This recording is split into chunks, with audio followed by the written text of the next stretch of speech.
as my sister-in-law loudly offered me a minimum wage cashier job to help pay my husband's bills. Nobody at our lavish Sunday brunch knew my phone had just vibrated with a $1.2 million severance deposit. They smiled and treated me like a destitute burden. They had no idea they were dining on the dime of their future landlord. Before I continue this story, let me know your age and where you are watching from in the comments below. Hit like and subscribe to Sarah Told Stories if you have ever had to outsmart a toxic family who underestimated your worth. My name is Courtney Phillips and I am 34 years old. I sat at a corner table inside Antoine's, a historic restaurant in the French Quarter, listening to the clinking of expensive silverware. Across the crisp white tablecloth, my sister-in-law Caroline took a slow sip of her mimosa. Her pearls gleamed under the antique chandeliers as a smug, satisfied smirk spread across her face. "It builds character, Courtney," Caroline said, ensuring the neighboring tables could hear her sharp tone. "You really need to start contributing again. My mother's boutique always needs someone to run the register on weekends." I shifted my gaze to my husband, Nathan. He sat beside me, slicing his expensive steak with deliberate focus. He offered a patronizing pat on my hand, but refused to meet my eyes, letting his sister's insults hang in the humid New Orleans air. He believed I was a broken, unemployed liability who would desperately cling to his aristocratic Southern family for survival. I simply smiled and took a slow sip of my sparkling water. Beneath the table, my phone glowed with the banking notification securing my financial independence. They thought they had backed a helpless woman into a corner. The origin of their delusion began exactly 1 week prior. For 10 years, I worked as a senior maritime compliance auditor, navigating the intricate supply chains of the Mississippi Delta. When a sudden corporate merger eliminated my entire division, I did not panic. I methodically negotiated a confidential severance package and stock options buyout. I drove back to our historic St. Charles Avenue home that afternoon, intending to share the bittersweet news with the man who promised to protect me. But as I unlocked the heavy mahogany front door, a shrill, demanding voice echoed from the kitchen. It was my mother-in-law, Vivian. "She is a liability now, Nathan," Vivian hissed. The distinct clink of ice hitting a bourbon glass punctuated her words. "You need to leave her before her unemployment drains your accounts. I know a judge who will quietly process the paperwork." I stopped dead in the hallway. The cypress floorboards creaked slightly under my weight. I waited for Nathan to defend our 5-year marriage. I waited for him to silence his mother. The quiet that followed was deafening. My husband was a coward. I shed no tears. I simply reached into my pocket, raised my phone, and tapped the record application. The corporate auditor inside me officially awakened, and I prepared to balance the ledger. The origin of their delusion began exactly 1 week prior.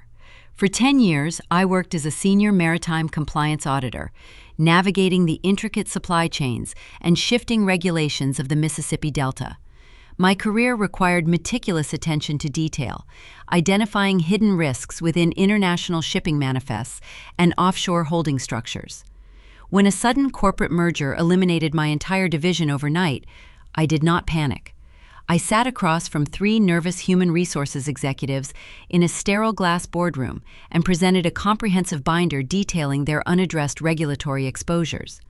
I traded my silence and my swift departure for a highly confidential severance package and a lucrative stock options buyout. The final number wired to my private holding account exceeded $1.2 million.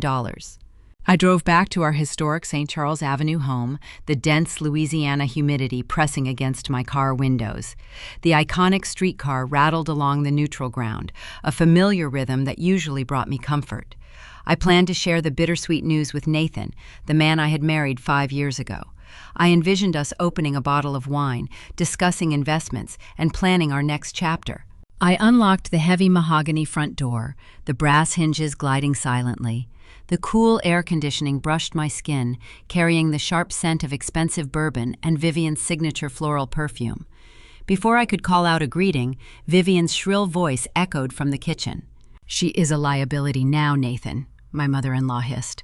The distinct clinking of ice cubes against crystal underscored her malice. "You need to leave her before her unemployment drains your accounts. I know a judge who will quietly process the paperwork." I stopped dead in the hallway. The cypress floorboards felt solid beneath my feet, grounding me as the illusion of my marriage evaporated into the chilled air. I waited for Nathan to defend me. I waited for him to remind his mother that my pristine credit score had secured this home, or simply state that he loved his wife. The silence stretching from the kitchen was deafening. My husband chose cowardice. I did not shed a single tear. I raised my phone, tapped the record application, and captured the exact moment my sanctuary transformed into a high-stakes corporate battlefield. I slipped the device into my blazer pocket, smoothed my expression into a mask of quiet devastation, and walked into the kitchen. Vivian stood by the marble island, her posture rigid, clutching her designer purse as if my sudden lack of a daily commute was a highly contagious disease. Nathan leaned against the granite counter, his face pale, swirling the amber liquid in his glass. I delivered the carefully curated version of the truth. I told them my division was liquidated, and I was out of a job. I deliberately omitted any mention of the severance payout. Vivian offered a tight, condescending smirk. "Well," she murmured, her tone dripping with false sympathy, "the corporate world is so unpredictable. Perhaps this is a sign you should focus on managing the household. It takes a very strong man to carry the entire financial burden alone." Nathan pushed off the counter and offered a pathetic, lukewarm hug. His arms felt stiff around my shoulders, his eyes darting nervously toward his mother. "We will figure it out, Courtney," he muttered, his voice lacking any genuine warmth. Over the next week, the dynamic inside our home shifted rapidly. Nathan began carefully laying the psychological groundwork for the separation his mother had ordered. He started carrying his phone into the bathroom and placing it face down on the nightstand. During dinner, he would sigh heavily while opening the mail, complaining loudly about the rising cost of our property taxes and utility bills. He would stare at my plate, subtly suggesting we could no longer afford the lifestyle we once enjoyed. He genuinely believed I was entirely dependent on his mid-level finance salary. To execute my retaliation, I needed them exceptionally complacent. I intentionally deployed a series of pathetic diversions. I printed out generic articles about budgeting on a single income and left them scattered across the kitchen island. I filled out retail cashier job applications and strategically placed them near his briefcase. Nathan took the bait with breathtaking arrogance. He began bringing home cheap, wilted grocery store flowers, playing the role of the exhausted, benevolent provider, shouldering the heavy burden of a deadweight wife. He would hand me the plastic-wrapped bouquets with a martyr's sigh, silently reminding me of his financial sacrifice. Vivian intensified her intrusion. She would drop by unannounced, walking through my living room and running her manicured fingers over the furniture. She loudly complained about the cost of my groceries, suggesting I switch to generic brands to save her son from financial ruin. She treated my home as if it were already in the early stages of foreclosure, measuring the space for her own future convenience. The dramatic irony was utterly delicious. Every time they patronized me, every time Nathan lectured me on the cost of running the central air conditioning, I felt a surge of cold, clinical satisfaction. I possessed more liquid capital than their entire fabricated Southern lineage combined. I smiled through their veiled insults, projecting the perfect image of a defeated, anxious spouse trying desperately to hold on to her fading marriage. While Nathan publicly lectured me on tightening our household budget, I retreated to my private office on the second floor. I locked the heavy oak door and pulled the blackout curtain shut, sealing myself inside a quiet, illuminated command center.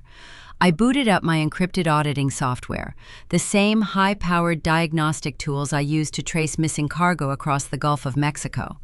The corporate auditor inside me had officially awakened, and I was preparing for a relentless war. I initiated a full, silent forensic sweep of our joint digital landscape.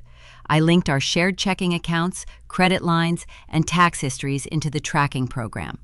I set the algorithms to flag any irregular behavior, anomalies in spending, or hidden routing numbers.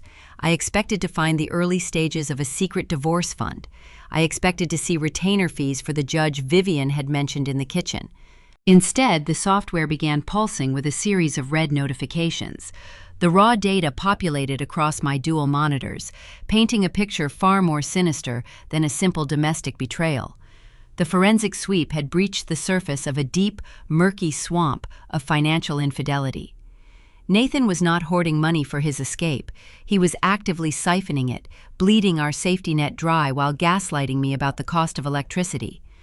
I leaned closer to the glowing screens, my eyes tracing the digital footprints, realizing that the cowardly husband I had recorded in the hallway was hiding a secret that would soon alter the entire trajectory of our lives. The glowing red notifications on my dual monitors painted a chilling picture. I sat back in my ergonomic chair, the leather cool against my skin, and watched the algorithms dissect my 5-year marriage. The software bypassed the superficial dashboard of our joint savings and drilled directly into the raw transactional metadata. I expected to find a hidden retainer fee for a sleazy family lawyer. Instead, I uncovered a highly structured, systematic drain on the emergency fund I had spent years building from my maritime auditing bonuses. My fingers flew across the keyboard, isolating the outgoing wire transfers. Nathan was routing thousands of dollars every few weeks, keeping the amounts meticulously just under the $10,000 federal reporting threshold. He thought he was being clever, applying basic banking tactics to obscure his theft. I traced the routing numbers through the regional clearinghouse. The destination was not a secret offshore account or a hidden investment portfolio. Every stolen dollar flowed directly into a commercial ledger registered to Delta Heritage. Delta Heritage was Vivian's overpriced boutique located in the heart of the French Quarter. She sold outdated maritime decor, cheap imported fabrics marked up 10 times their actual value, and gaudy southern aristocratic vanity projects. Vivian possessed zero business acumen. She treated the retail space merely as a stage to impress her wealthy socialite friends. On her social media pages, she constantly boasted about being a self-made female entrepreneur, posting photos of herself holding crystal glasses of champagne in front of the store window. I pulled up her public profile on my phone, staring at her smug smile. She was funding her illusion of grandeur using the exact money I had earned auditing shipping manifests late into the night. But as I dug deeper into the boutique's corporate ledger, a much darker reality began to materialize. The retail store was certainly hemorrhaging cash due to terrible inventory management, but the stolen funds were not just keeping the lights on. I deployed a secondary tracking protocol to follow the outbound cash flow from the Delta Heritage commercial account. The digital footprints led straight out of Louisiana and across the state line. The transactions transformed into recurring ATM withdrawals and electronic payments pinned to highly specific geolocations in Biloxi, Mississippi. I cross-referenced the addresses with regional business registries. They were riverboat casinos. Vivian was not just a terrible business owner, she was actively feeding a staggering gambling addiction, dropping thousands of dollars on high-stakes slot machines and card tables under the neon lights of the Mississippi coast. Nathan was willfully embezzling his wife's hard-earned savings to subsidize his mother's destructive vices. They were bleeding my safety net dry while having the sheer audacity to lecture me about the cost of my grocery bills. A sharp knock on my office door shattered the quiet hum of my computer tower. I swiftly hit a keyboard shortcut, instantly minimizing the forensic tracing software and bringing up a blank spreadsheet titled Household Budget Planner. "Come in," I called out, injecting a perfectly measured tone of exhausted defeat into my voice. The heavy oak door swung open, and Nathan stepped into the room. He wore his tailored charcoal suit, his tie loosened around his neck, projecting the image of a weary executive carrying the weight of the world. He leaned against the doorframe, letting out a long, theatrical sigh. "Still crunching numbers, Courtney?" he asked, his eyes sweeping over my dim office. "You know, staring at a blank budget will not magically generate income. We are burning through our reserves. I just paid the utility bill, and it is incredibly tight this month. We need to have a serious conversation about cutting your discretionary spending until you secure a new position." I looked up at him, studying the subtle tension in his jaw and the way his hands gripped the edge of the doorframe. The hypocrisy was so dense it almost suffocated the room. He had wired $4,000 to his mother's casino fund just 48 hours prior, yet he stood here demanding I stop buying fresh produce. "I know, Nathan," I replied, lowering my gaze to the keyboard to hide the cold, calculating fury burning behind my eyes. "I am trying to find areas where we can trim the excess. It is just very overwhelming." He walked over and placed a patronizing hand on my shoulder, his touch feeling like ice against my skin. "Just let me handle the heavy lifting," he murmured, offering a tight, unconvincing smile. "You just focus on sending out those resumes." He squeezed my shoulder once and walked out, pulling the door shut behind him. I stared at the closed door, the lingering scent of his expensive cologne making my stomach turn. He truly believed he was the smartest person in the house. I let him enjoy his false sense of superiority, knowing his arrogance would inevitably cause him to make a fatal mistake. That mistake arrived the very next evening carrying a six-pack of cheap beer and wearing an ill-fitting polo shirt. Nathan invited his longtime golf buddy Derek over to hang out on our back patio. Derek was a local commercial real estate broker who operated on the fringes of the New Orleans property market. More importantly, he was a licensed notary public who notoriously cut legal corners for the right price. The humid evening air settled over the garden as the two men sat in the wrought iron chairs near the edge of the lawn.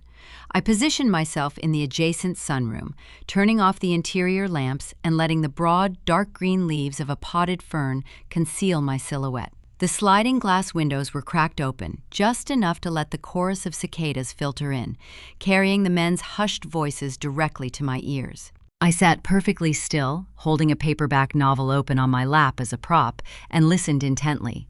Nathan handed Derek a fresh beer, the glass clinking softly in the dim light.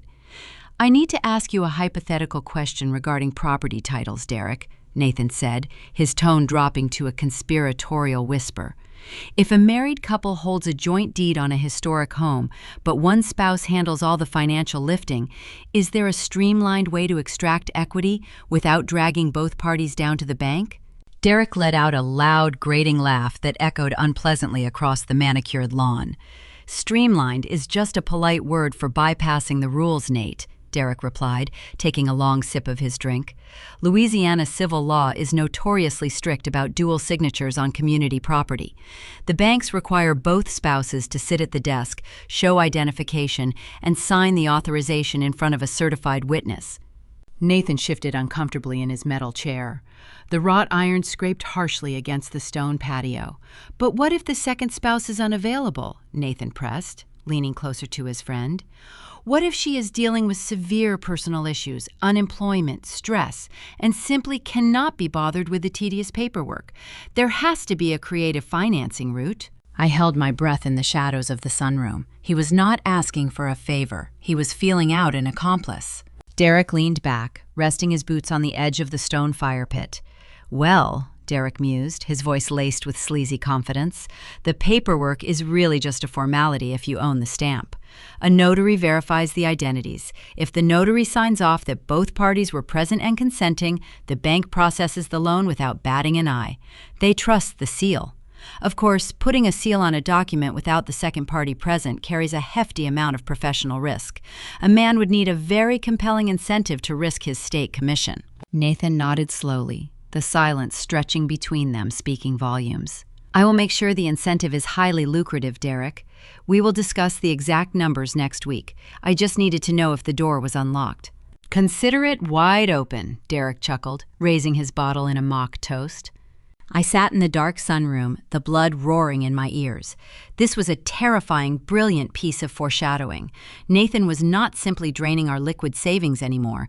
He was actively plotting to leverage my pristine credit score, the exact credit score that had solely secured the mortgage on our St. Charles Avenue home, without my knowledge or consent.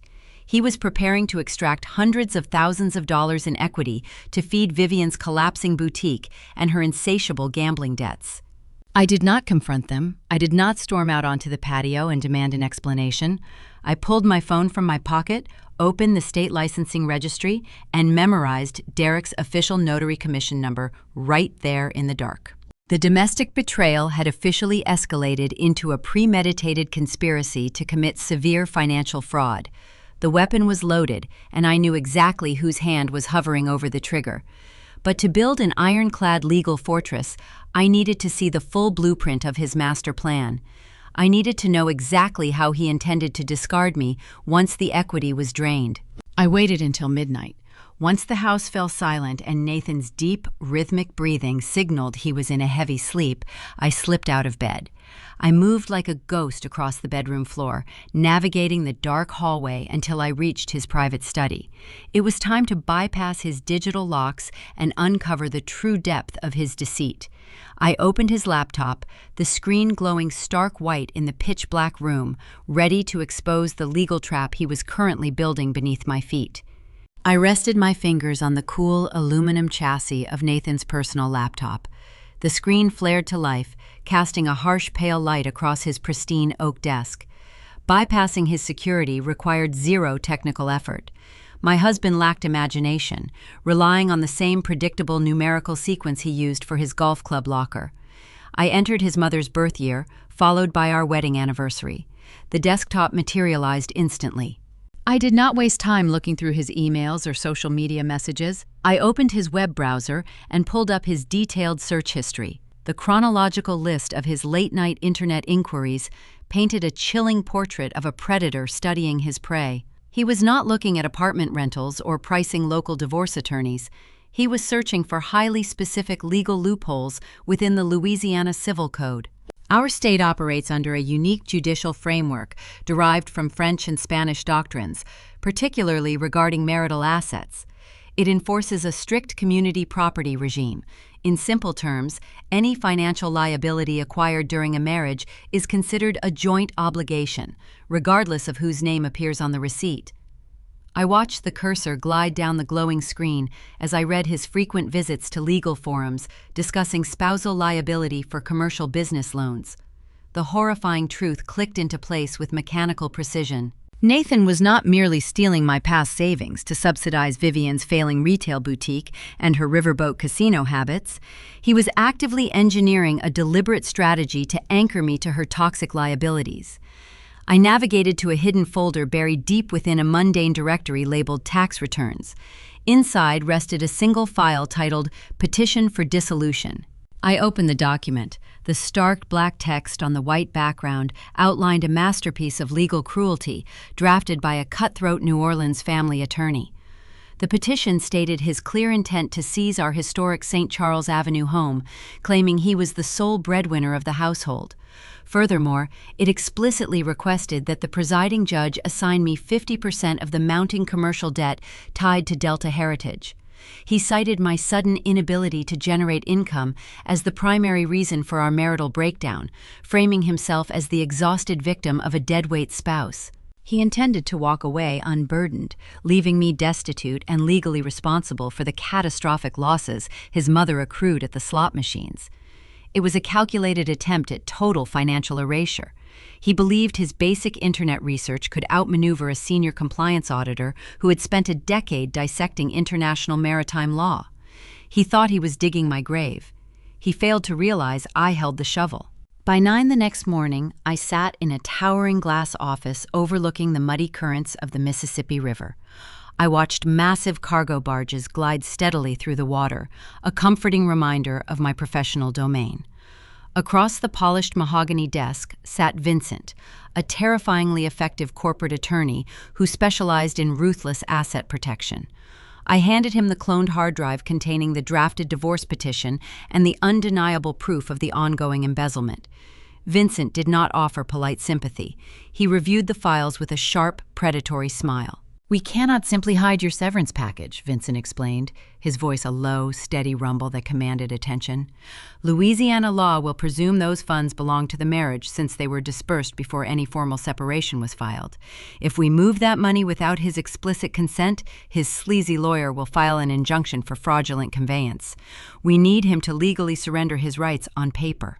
Vincent drafted a binding declaration of separate property. This document explicitly waived Nathan's right to any severance, stock options, or future income I acquired. The monumental challenge was securing his signature without raising a single ounce of suspicion. I took the crisp legal document, folded it carefully into my leather briefcase, and assured Vincent the ink would be dry before midnight. I returned home and immediately orchestrated the environment. I printed out 50 pages of dense, mind-numbing paperwork. I included outdated unemployment benefit disclosures, lengthy joint tax addendums, and tedious insurance continuation forms. I scattered yellow sticky notes across the pages, marking various signature lines with a bright red pen. I placed the declaration of separate property precisely on page 14, burying the lethal waiver inside a mountain of bureaucratic boredom. Nathan walked through the front door just after sunset. He smelled faintly of expensive cigars and top-shelf bourbon, carrying a pitiful bouquet of wilted grocery store daisies. He handed them to me with a heavy theatrical sigh, playing the role of the overburdened provider, returning to his helpless dependent. I accepted the flowers, allowing my shoulders to slump in an exaggerated display of physical exhaustion. I just received a terrifying email from my old human resources department, I murmured, keeping my gaze lowered to stare at the kitchen floor. They are threatening to withhold my final healthcare continuation benefits unless we submit this entire packet of joint disclosures by tomorrow morning. It is so confusing, Nathan. I have been staring at these forms for hours. Nathan glanced at the thick stack of papers resting on the granite kitchen island. A flash of profound irritation crossed his face. He despised administrative tasks, viewing them as menial labor beneath his elevated corporate stature. He loosened his silk tie, projecting deep condescension. "Just show me where to sign, Courtney," he muttered, pulling a silver pen from his breast pocket. "I do not have the energy to read through your former company's tedious fine print tonight. I spent all day managing real capital." I slid the heavy stack toward him. My pulse maintained a slow, even rhythm as I pointed to the first yellow tab. He scribbled his name carelessly. He flipped the page. Sign, flip, sign. He reached page 14. The bold legal heading of the declaration was partially obscured by a strategically placed tax addendum. He did not pause. He did not read a single sentence. He pressed the silver pen to the paper and delivered a flawless, legally binding signature, permanently surrendering his rights to my wealth. "There," he said, tossing the pen onto the granite counter. The metallic clatter echoed in the quiet kitchen. He turned his back to me, opening the refrigerator to grab a cold beer. "Try to handle your own administrative messes from now on. I have a lot on my plate keeping this family afloat." I gathered the papers, my hands perfectly steady. By 9 the following morning, Vincent executed the final maneuver. Armed with the signed waiver, we established an irrevocable blind trust managed by an independent fiduciary. Within 3 hours, every single cent of my $1.2 million severance was legally transferred into that impenetrable fortress. On paper, I was officially destitute. I owned nothing. I was a broke, unemployed woman with zero assets to seize. When Nathan finally filed his ruthless divorce petition, his attorney would find empty bank accounts and a total legal ghost. I walked out of Vincent's office feeling untouchable. The titanium wall around my future was fully constructed, leaving my treacherous husband trapped outside in the cold, holding nothing but the toxic debt he had manufactured himself. Yet the true depth of his criminality was still waiting to unfold. To comprehend the precise lengths my husband was willing to traverse, I only needed to evaluate the company he kept. Fraud is rarely a solitary endeavor. It requires a dedicated ecosystem of enablers, individuals willing to look the other way for a percentage of the spoils. That Friday evening provided a masterclass in criminal networking right in my own backyard. The oppressive Louisiana heat hung thick in the air, wrapping around the historic St. Charles Avenue properties like a damp blanket. I retreated to the sunroom overlooking our lush courtyard, carrying a thick paperback novel to serve as a prop. The space was dim, illuminated only by the faint glow of the street lamps filtering through the sprawling branches of a centuries-old live oak tree. Through the partially open glass doors, the low murmur of masculine voices drifted inside, accompanied by the clinking of brown glass beer bottles and the sharp scent of a burning cigar. Nathan had invited his longtime golf partner, Derek, over for drinks. Derek was a local commercial real estate broker who operated on the fringes of the New Orleans property market. He possessed a loud, grating laugh and wore too much cheap cologne, projecting the sleazy aura of a man who thrived in the murky, unregulated gray areas of civil commerce. More importantly, Derek held a licensed state notary commission, a credential he treated less like a sacred legal duty and more like a highly lucrative party trick. I sat perfectly still on the wicker chaise lounge, the unread book resting on my lap. The shadows of the sunroom draped over me, rendering my silhouette invisible to the men sitting just a few feet away on the stone patio. "The market is shifting, Nate," Derek said, his voice laced with unearned confidence. "You need liquid capital to play the game right now. Property values in this district are peaking. Sitting on dead equity is a rookie mistake." I listened as Nathan exhaled a plume of cigar smoke. "I understand the mechanics, Derek. The issue isn't the market. The issue is the red tape. My wife is dealing with profound employment struggles. She lost her position, and the stress has made her entirely uncooperative regarding our household finances. I need to free up cash to sustain our lifestyle, but bringing her into a bank right now would just trigger a hysterical breakdown." The hypocrisy hung heavy in the humid air. He painted me as a fragile, emotional burden, using my fabricated destitution to justify his impending theft. "Louisiana property laws are a headache," Nathan continued, his tone dripping with calculated frustration. "The Civil Code demands dual signatures for any major extraction on a marital home.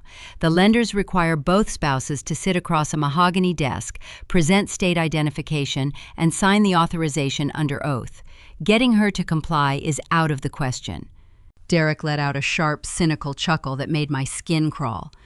"Red tape is just paper, my friend, and paperwork is merely a suggestion if you own the stamp." The casual nature of Derek's statement sent a profound, chilling wave of clarity cascading through my mind. He was openly admitting his willingness to commit a severe felony. A notary seal is the bedrock of property law, designed to prevent the exact type of theft they were currently discussing over imported beers. "You are talking about bypassing the primary lender protocols," Nathan murmured, lowering his voice to a conspiratorial whisper. "The banks scrutinize those packets. If they flag a missing physical presence during the signing, the entire line of credit collapses before disbursement." "Only if the notary fails to verify the presence," Derek countered smoothly. "The bank trusts the seal. If my official state stamp is pressed onto that signature line, declaring under penalty of perjury that both parties sat in my office and produced valid identification, the underwriters process the loan without blinking. They do not review surveillance footage. They process the paperwork and release the funds. It is a seamless transaction. Of course, placing my official commission on the line carries a certain professional risk. A man would need a very compelling incentive to jeopardize his livelihood." "I will ensure the incentive is highly persuasive," Nathan replied, without a single second of hesitation. "We can discuss the exact percentages next week. I just needed to know if the back door was unlocked." "Consider it wide open," Derek laughed, clinking his bottle against Nathan's. I sat in the dark sunroom, feeling the rhythmic, steady pulse of my own heartbeat. My husband was not merely seeking informal financial advice, he was actively recruiting a co-conspirator. He was assessing the precise logistics required to leverage my pristine credit score without my knowledge. When we purchased the St. Charles Avenue home, Nathan's credit history was a chaotic mess of unpaid debts and terrible speculative investments. My flawless financial record was the sole reason the bank approved the mortgage. I had contributed 80% of the initial down payment, securing the historic property through years of grueling maritime audits. Now, Nathan intended to drain the equity from the walls I had purchased, intent on feeding Vivian's failing boutique and her relentless riverboat casino addiction. To extract a home equity line of credit, he needed my signature. And because he could not force me into a bank, he planned to forge my name. Derek would provide the fraudulent authentication, sealing the theft with a corrupt state stamp. They believed they were orchestrating a brilliant, victimless crime. They assumed I would remain entirely oblivious, distracted by my supposed unemployment and busy clipping grocery coupons. They failed to realize that every single word they spoke was being cataloged, analyzed, and prepared for a federal indictment. The patio door slid open a few minutes later. Derek had departed through the side gate, leaving Nathan alone to revel in his impending heist. My husband stepped into the air-conditioned house, carrying the empty bottles. He noticed my figure resting in the dim sunroom and paused. "Courtney," he said, his voice dripping with fake, sugary sweetness, "I did not realize you were sitting in the dark. How is your reading coming along?" I closed the paperback novel, allowing a soft, unassuming smile to touch my lips. It is a fascinating story, Nathan. The plot is full of unexpected twists. I am just getting to the part where the villain makes a fatal miscalculation. Nathan chuckled, entirely missing the lethal subtext woven into my response. Sounds thrilling. Try not to stay up too late. We have a lot of budgeting to review tomorrow. I will be up shortly, I promised. As his footsteps retreated up the wooden staircase, I set the book aside and walked directly into my private office. I locked the heavy oak door and booted up my encrypted laptop. I did not waste time dwelling on the profound betrayal. A forensic auditor does not mourn. A forensic auditor gathers evidence. I navigated to the official digital registry maintained by the Louisiana Secretary of State. I typed Derek's full name into the search bar, filtering the results for active notary commissions within Orleans Parish. The database populated instantly. I opened his public file, staring at the screen as his official credential numbers appeared in stark black text. I pulled a leather-bound notebook from my desk drawer and transcribed his specific commission identification, his registered business address, and the expiration date of his legal authority. I stared at the handwritten digits, memorizing them with permanent clarity. The weapon was loaded. The conspirators had agreed on the target. I knew exactly who would pull the trigger, and I knew precisely which legal mechanism they intended to exploit. But a forgery of that magnitude required intense preparation. Nathan needed to ensure his legal escape route was entirely secured before he siphoned the equity. He needed a way to stick me with the stolen debt while keeping his own hands clean. His sleazy patio conversation was merely the funding mechanism for a much larger, far more devastating trap. To uncover the full scope of his endgame, I needed to breach his digital sanctuary and expose the silent legal war he was waging behind my back. The true extent of his depravity was waiting to be discovered, buried deep within the hidden folders of his personal hard drive. The opportunity to breach my husband's digital sanctuary arrived on a humid Saturday morning. Nathan woke early, pulling on his crisp white polo shirt and grabbing his leather golf bag. He offered me a rehearsed, pitiful smile across the kitchen island, claiming he needed to hit the links with his corporate colleagues to network and secure our financial future. He kissed my forehead, smelling of expensive shaving cream and unearned confidence, before walking out the front door. The heavy mahogany clicked shut, sealing the quiet house. I stood frozen for 10 seconds, listening to the engine of his sedan fade down St. Charles Avenue. Once the property was entirely silent, I moved with the precise, methodical focus of a predator. I climbed the wooden staircase and entered his home office. The room felt stifling, smelling faintly of stale coffee and his lingering cologne. I approached his oak desk and woke his personal laptop from its sleep mode. The password prompt appeared on the stark screen. Using the numerical combination I had deduced earlier in the week, I bypassed the lock screen in a matter of seconds. The glowing monitor cast a pale, sterile light across my face. As a senior compliance auditor, I knew that true deception never rests on the surface. Amateurs delete their browsing history. Professionals bury their digital footprints inside nested, mundane directories. I inserted a high-capacity encrypted flash drive into the side port of his machine. I initiated a direct, silent clone of the entire hard drive, capturing every single byte of data, every cached web page, and every hidden file. The progress bar crawled across the screen, a slow blue line representing the total unraveling of my 5-year marriage. I watched the clock, calculating the exact driving distance to the golf course, ensuring my window of safety remained uncompromised. 15 minutes later, the extraction was finished. I removed the drive, wiped the keyboard with a microfiber cloth to erase any physical evidence of my presence, and returned the laptop to its exact original position. I carried the stolen data back to my own fortified workstation, locked the door, and began the meticulous hunt. I mounted the clone drive within my proprietary auditing suite, instructing the software to bypass standard operating files and flag any folders containing encrypted or heavily nested documents. The algorithm worked tirelessly, sifting through years of generic spreadsheets and fantasy football rosters. Eventually, a single anomaly surfaced. It was a directory labeled simply as 2019 State Tax Appendices. The file size was staggering, far too large for a standard collection of outdated tax PDFs. I cracked the folder open and began sifting through the contents. The initial layer contained exactly what the title promised, but buried 7 tiers deep, hidden behind a maze of irrelevant financial spreadsheets, was a localized cache of his late-night internet browsing history. I exported the search logs and began reading the chronological queries. My husband was not browsing luxury car forums or researching exotic vacations.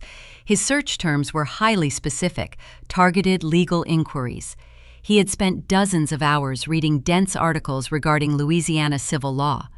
He focused intensely on the strict community property regime that governs our state. Louisiana does not operate under standard English common law like the rest of the country. Our legal framework is heavily influenced by French and Spanish traditions. One of the foundational pillars of this system is the concept of community obligations. In simple terms, any debt incurred by either spouse during the course of a marriage is legally presumed to be a joint burden. It does not matter whose signature is on the credit card or whose name is on the commercial lease. If the liability is generated while the marriage is intact, both parties share the financial anchor equally. I watched the glowing text on my monitor, the horrifying reality of his endgame clicking into place with mechanical precision. Nathan was not just trying to sustain Vivian's failing boutique with stolen cash. He was deliberately engineering a toxic mountain of commercial debt under the umbrella of our marriage. He knew the state laws would trap me underneath the wreckage. He was actively generating fraudulent liabilities, relying on the French Civil Code to force me to pay for his mother's riverboat casino addiction. Resting right next to his exported browser history was a secondary file. It was a drafted Word document saved just 3 days prior. The file name read simply as Petition Draft Final. I clicked the icon, my pulse maintaining a slow, icy rhythm. The document opened, revealing the stark, imposing letterhead of a notoriously cutthroat family law attorney operating out of the Poydras Street business corridor. This specific lawyer was infamous throughout the New Orleans financial district for executing ruthless, scorched-earth divorces, leaving opposing spouses entirely destitute. I read the formal petition line by line. The legal terminology was a masterpiece of manufactured cruelty. In the 4th paragraph, Nathan explicitly petitioned the court for exclusive ownership and possession of our historic St. Charles Avenue home. He falsely cited that my pristine credit score was merely a product of his overarching financial guidance. He painted himself as the exhausted, sole breadwinner holding the household together. But the 7th paragraph was the true instrument of execution. Nathan formally requested that the presiding judge enforce an equal division of all marital liabilities, specifically highlighting the mounting commercial debt tied to Delta Heritage. The drafted rationale made my stomach turn. He cited my sudden and unfortunate loss of employment and inability to generate income as the primary catalyst for the breakdown of the marriage.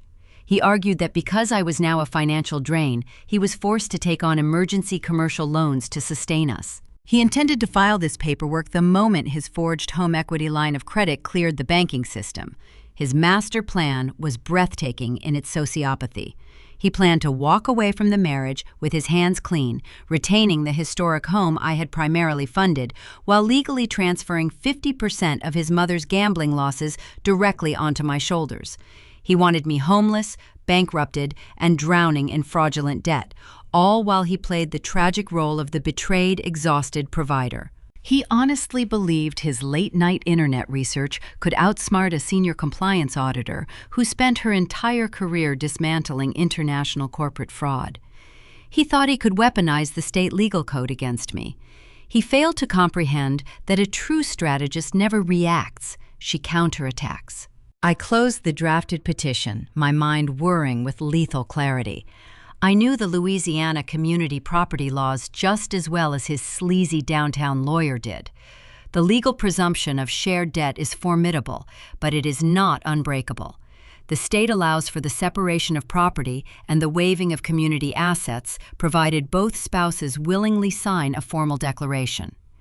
I could not simply hide my $1.2 million severance in an offshore account. If I moved marital funds without his explicit consent, his attorney would easily secure an injunction for fraudulent conveyance. I needed him to legally surrender his rights on paper, out of his own free will. I sat in the quiet glow of my monitors, formulating the perfect trap. I needed an apex predator of the legal world, someone who understood corporate asset protection better than anyone else in the state. I needed to construct an impenetrable blind trust, and I needed to trick my treacherous husband into handing me the keys. Hours later, the sound of the front door unlocking broke the silence of the house. Nathan returned from his golf outing, his skin flushed from the southern sun, carrying his expensive leather club bag over his shoulder. I walked downstairs to greet him, wearing an oversized sweater and projecting the dull, lifeless aura of a deeply depressed, unemployed wife. "How was the course?" I asked, forcing a tired, unenthusiastic tone into my voice. He dropped his bag by the entryway and let out a heavy, dramatic sigh. "Exhausting," he muttered, rolling his shoulders to emphasize his fake burden. "Networking is a full-time job, Courtney. I spent 4 hours trying to secure new clients just to keep our heads above water. Have you looked at the budget spreadsheets I left on the counter?" I offered him a meek, apologetic nod. "I have been reviewing them all day, Nathan. I am trying to find places we can cut back. It is just a lot of tedious paperwork." He walked into the kitchen, opening the refrigerator to grab a cold drink. He did not look at me. He simply stared at the shelves, entirely consumed by his own fabricated reality. "Do not stress yourself out too much," he said, his voice dripping with condescending false sympathy. "Just focus on clipping those coupons. I will handle the complex financial structuring." I stood in the hallway, watching the man I once loved sip his imported sparkling water. He thought he was looking at a broken liability. He had no idea he was standing in the very center of a federal snare. To neutralize his impending legal strike, I needed to execute a flawless maneuver. I needed to bury a separate property declaration inside a mountain of administrative boredom, relying entirely on his blinding arrogance to secure his signature. It was time to arrange a highly discreet meeting with an attorney who could turn my severance package into an untouchable fortress. To neutralize my husband's impending legal strike, I needed impenetrable financial armor. The drafted divorce petition, resting on his cloned hard drive, proved he intended to saddle me with his mother's gambling debts while walking away clean. My survival depended on protecting my severance package, but I faced a formidable hurdle. Louisiana operates under a very specific civil code governing the matrimonial regime. The state presumes that any asset acquired or income generated during the course of a marriage belongs to the community. You cannot simply squirrel away a 7-figure payout in a hidden checking account and pretend it does not exist. If I moved those funds without his explicit, documented consent, his ruthless downtown lawyer would instantly file an injunction for fraudulent conveyance. I needed Nathan to willingly surrender his legal rights to my money. I needed him to sign a formal renunciation of the community property matrix. Early Tuesday morning, while Nathan was busy fielding calls for his corporate logistics clients, I drove into the central business district. I parked my sedan in a subterranean garage and took a private elevator to the top floor of a towering glass building overlooking the muddy currents of the Mississippi River. I sat across a polished mahogany desk from Victor, a terrifyingly effective corporate attorney who specialized in high-stakes asset protection. Victor did not deal in domestic squabbles or emotional family law. He dealt in concrete corporate defense, treating every legal vulnerability like a breach in a ship's hull. I handed Victor the encrypted drive containing the proof of Nathan's embezzlement and the drafted petition. Victor scanned the files, his sharp eyes digesting the severe legal threat Nathan was preparing to launch. "Your husband believes he has cornered you," Victor noted, his voice a low, steady rumble that commanded the quiet room. "He is relying on the assumption that you are entirely ignorant of his backdoor maneuvers. We will use that arrogance against him. We are going to draft a declaration of separate property. This instrument formally severs his legal claim to your severance payout and your stock options." Victor slid a thick sheet of premium legal paper across the desk. It was drafted with pristine, unforgiving legal terminology. "The challenge," Victor continued, leaning back in his leather chair, "is that a judge will only honor this document if it bears his authentic signature. If he suspects you are hiding capital, he will refuse to sign, and your severance will remain exposed to his debt reallocation strategy. You must secure his authorization without triggering his defensive instincts." I took the crisp document and placed it carefully into my leather briefcase. Do not worry about his instincts, Victor, I replied, offering a cold, serene smile. Nathan only sees what he expects to see. I will deliver the signature by tomorrow morning. I returned to our historic St. Charles Avenue home and began constructing the perfect camouflage. As an auditor, I understood that the most effective way to hide a critical anomaly is to bury it inside a mountain of tedious bureaucracy. Human beings are inherently lazy when faced with administrative monotony. I sat at my dining room table and printed out 80 pages of the most mind-numbing, dense corporate paperwork I could find. I printed comprehensive healthcare continuation forms, redundant tax disclosures, pension rollover requests, and lengthy unemployment benefit applications. I intentionally selected documents featuring tiny fonts and endless paragraphs of legal boilerplate. I roughed up the edges of the pages, making the stack look thoroughly handled and discarded. Right in the center of this towering pile, precisely on page 14, I slipped in the Declaration of Separate Property. To ensure the trap functioned flawlessly, I grabbed a pad of bright yellow sticky notes. I went through the entire stack, placing a brightly colored flag on every single signature line. I flagged the healthcare forms, the tax disclosures, and the pension transfers. I placed a prominent yellow flag right next to the signature line on page 14. The visual repetition was crucial. I needed to train his brain to fall into a thoughtless, mechanical rhythm. See the yellow flag, sign the line, turn the page. The stage was set. I changed into oversized sweatpants and a faded t-shirt, twisting my hair into a messy knot. I scattered unpaid utility bills across the granite kitchen island. I needed to embody the exact persona he expected to find, a flustered, overwhelmed, and entirely defeated woman breaking under the pressure of sudden unemployment. Nathan walked through the front door just after 6 in the evening. His heavy footsteps echoed in the foyer. He was speaking loudly on his cell phone, his tone laced with deep irritation. I listened from the kitchen as he assured his mother that the inventory issues at Delta Heritage would be resolved by the end of the week. He was actively managing his double life, juggling his corporate logistics job, his mother's failing boutique, and his impending divorce. He was fatigued by his own relentless deceit. He ended the call with a heavy sigh and stepped into the kitchen. He loosened his silk tie, dropping his expensive leather briefcase onto the floor. He glanced at me, his eyes sweeping over my disheveled appearance with thinly veiled disdain. "It is a madhouse out there, Courtney," he muttered, walking straight to the refrigerator to grab a cold, sparkling water. "My clients are demanding impossible shipping routes, and Vivian is hounding me about commercial lease payments. Please tell me you made some progress on those job applications today." I let my shoulders slump, forcing my hands to tremble slightly as I picked up a utility bill. "I am trying, Nathan," I whispered, keeping my gaze lowered to project total submission. "But my old human resources department has been hounding me all afternoon. They sent over an emergency exit packet. They are threatening to cancel our health insurance continuation by midnight unless we submit all the joint tax disclosures and separation forms."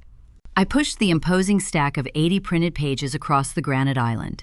The bright yellow sticky notes fluttered slightly. Nathan stared at the mountain of paper, a profound look of disgust twisting his features. "Are you kidding me?" he snapped, rubbing his temples in an exaggerated display of exhaustion. "I spend 10 hours a day untangling supply chain contracts, and I come home to this. Cannot you handle your own administrative garbage for once?" "They require the spouse's signature for the tax release and the healthcare waivers," I murmured, letting my voice crack just a fraction. "I am so sorry to bother you with it. I just do not want us to lose our medical coverage because of my situation." I marked all the required lines to make it fast. He let out a sharp, dramatic groan, viewing the entire interaction as a pathetic chore beneath his elevated status. He pulled a heavy silver pen from his shirt pocket and stepped up to the island. He did not read the introductory paragraphs. He did not ask to review the terms. He saw only a tedious obstacle standing between him and a quiet evening. "Just show me the flags," he ordered curtly. I stood beside him, watching his hand move. He flipped open the cover page. He saw the first yellow sticky note. He scribbled his signature with careless speed. He turned the page. He signed the health insurance waiver. Flip, sign, flip, sign. The rhythmic scratching of his silver pen filled the silent kitchen. I monitored his pace, feeling the cold, steady rhythm of my own heartbeat. He was operating on pure autopilot, entirely dismissive of the boring paperwork I had provided. Page 10. Page 11.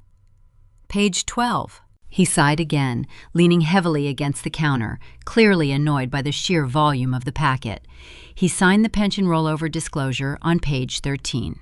He turned the paper. Page 14 lay exposed under the bright kitchen pendant lights. The bold legal heading of the Declaration of Separate Property stared up at him. For a single agonizing second, his hand paused. His eyes hovered over the dense legal text.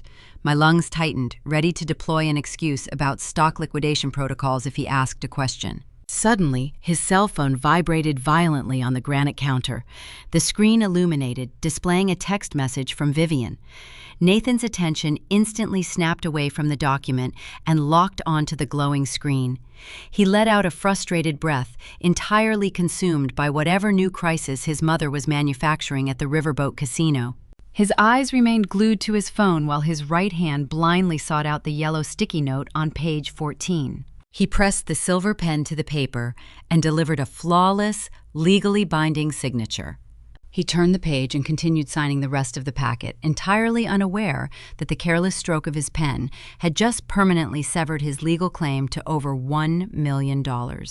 He had formally waived his rights under the Louisiana Civil Code, isolating his own impending financial ruin. "There," he said, tossing the silver pen onto the counter. The metallic clatter signaled the end of the transaction. He scooped up his phone and turned his back on me. "File whatever needs filing. I need to take this call in my office. Do not disturb me for the rest of the night." He walked away, leaving me standing alone in the kitchen. I reached down and carefully extracted page 14 from the tedious stack of disclosures. I held the crisp document up to the light, inspecting the fresh ink drying on the signature line. The trap was perfectly secured. I had neutralized his primary legal weapon, but securing my own wealth was only the defensive phase of my strategy. Nathan was still actively communicating with his sleazy notary friend, plotting to extract leverage from my property title. He was preparing to unleash a fraudulent financial strike against the house I owned. It was time to take the signed declaration back to Victor and construct an impenetrable fortress around my capital, ensuring that when Nathan inevitably forged my name on a federal banking document, he would find himself trapped entirely inside a cage of his own making. The morning air in New Orleans carried a thick, suffocating humidity that clung to the skin the moment I stepped outside my front door. I held the crisp document secured inside a waterproof leather folio, feeling the distinct weight of the paper against my palm. The ink from my husband's silver pen had dried overnight, securing his flawless, binding signature across the bottom of the Declaration of Separate Property. He had surrendered his legal rights to my future without reading a single syllable, entirely distracted by the fabricated crises of his double life. I bypassed my usual commute and drove straight to the central business district. The towering glass and steel structures reflected the muddy, churning currents of the Mississippi River. I parked in a secured underground garage and took the private elevator to the top floor of Victor's law firm. The doors slid open to reveal an expanse of polished mahogany, frosted glass, and the sharp scent of roasted espresso. Victor sat behind his desk, waiting for me. He wore a tailored navy suit, projecting the calculated focus of a predator surveying a fresh hunting ground. I unzipped my folio and slid the signed declaration across the polished wood surface. Victor picked up the document. He did not smile. He retrieved a small jeweler's loupe from his drawer and inspected the ink strokes, verifying the continuous pressure and natural flow of the signature. After a long, tense minute, he lowered the magnifying glass and leaned back in his chair. "The trap is sound," Victor stated, his voice a low, steady rumble. He waived his claims entirely of his own free will. "We can now execute the firewall." My career as a maritime compliance auditor required me to unravel the convoluted ownership structures of international shipping fleets. I spent a decade tracking hidden assets through layers of offshore holding companies and anonymous corporate shells. I understood the power of deliberate obscurity. Now, I was applying those exact same logistical principles to my domestic existence. Victor outlined the specific architecture of the irrevocable blind trust we were about to establish. Under Louisiana civil law, simply moving funds into a separate checking account offers zero protection from a determined divorce attorney. The community property regime would pierce a standard account effortlessly. To build an impenetrable fortress, the capital had to be transferred to an entity that I did not legally control. We engaged an independent fiduciary to manage the trust. This fiduciary was a retired federal magistrate who operated a highly exclusive wealth management firm catering to families seeking total financial anonymity. By structuring the trust as irrevocable, I essentially surrendered my direct operational authority over the money. The fiduciary held the keys. On paper, the trust became a distinct, isolated legal entity. It could not be sued by my husband, it could not be attached to his impending divorce petition, and it could not be seized to cover his mother's staggering casino losses. We initiated the digital transfer protocol. I opened my encrypted laptop right there on Victor's desk and logged into the offshore holding account where my severance and stock options currently rested. The interface glowed with the total sum of my hard-earned capital, $1.2 million. It represented a decade of skipped lunches, late-night audits, and relentless corporate maneuvering. I entered the new routing numbers provided by the fiduciary. The banking portal required a triple authentication process to authorize a transfer of this magnitude. I typed in my secure passphrase, confirmed the biometric scan on my phone, and input the final randomized security token. I hovered my finger over the trackpad. I thought about Vivian pacing across her garden, plotting my financial ruin. I thought about Nathan sitting on the patio, casually discussing how to bypass property laws with a corrupt notary. They viewed my wealth as an all-you-can-eat buffet, waiting to consume the fruits of my labor to sustain their hollow aristocratic facade. I pressed the button. The screen loaded for 3 agonizing seconds. Then, a green confirmation banner materialized across the dashboard. The funds were gone. I refreshed the page. My personal account balance read 0.00. A profound, chilling sense of liberation washed over me. I was now a legal ghost. I owned nothing. I had no liquid assets, no emergency fund, and no verifiable income stream. If Nathan unleashed his sleazy downtown lawyer to audit my finances tomorrow morning, they would find a destitute, unemployed woman staring back at them. The impending divorce petition he had so carefully drafted, the one demanding I absorb half of his toxic commercial debt, was now entirely toothless. You cannot extract blood from a stone, and you certainly cannot seize equity from a phantom. I shook Victor's hand, thanking him for his surgical precision, and rode the elevator back down to the lobby. Stepping out onto the sunlit pavement, I felt untouchable. I had built a titanium wall around my future. Nathan was locked outside in the cold, clutching the dead weight of his own manufactured liabilities, oblivious to the reality that his prey had already vanished. I returned to the St. Charles Avenue house just before noon. The property was quiet, the antique grandfather clock ticking rhythmically in the hallway. I spent the afternoon maintaining the illusion of the broken wife. I printed a few more rejection emails from fictitious job applications and left them open on my laptop screen.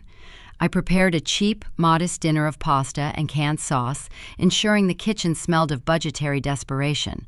Nathan arrived home an hour late.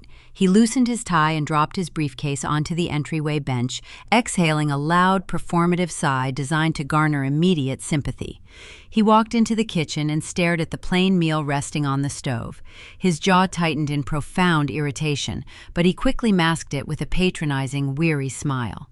"We really need to talk about maximizing our grocery trips, Courtney," he murmured, opening the refrigerator to grab a premium imported beer he had hidden in the back drawer. "I ran into Caroline today. She mentioned her mother is willing to offer you a few shifts at the boutique. It is not glamorous, but every little bit helps keep the lights on right now." I kept my back turned to him, gripping the edge of the granite counter to steady my hands.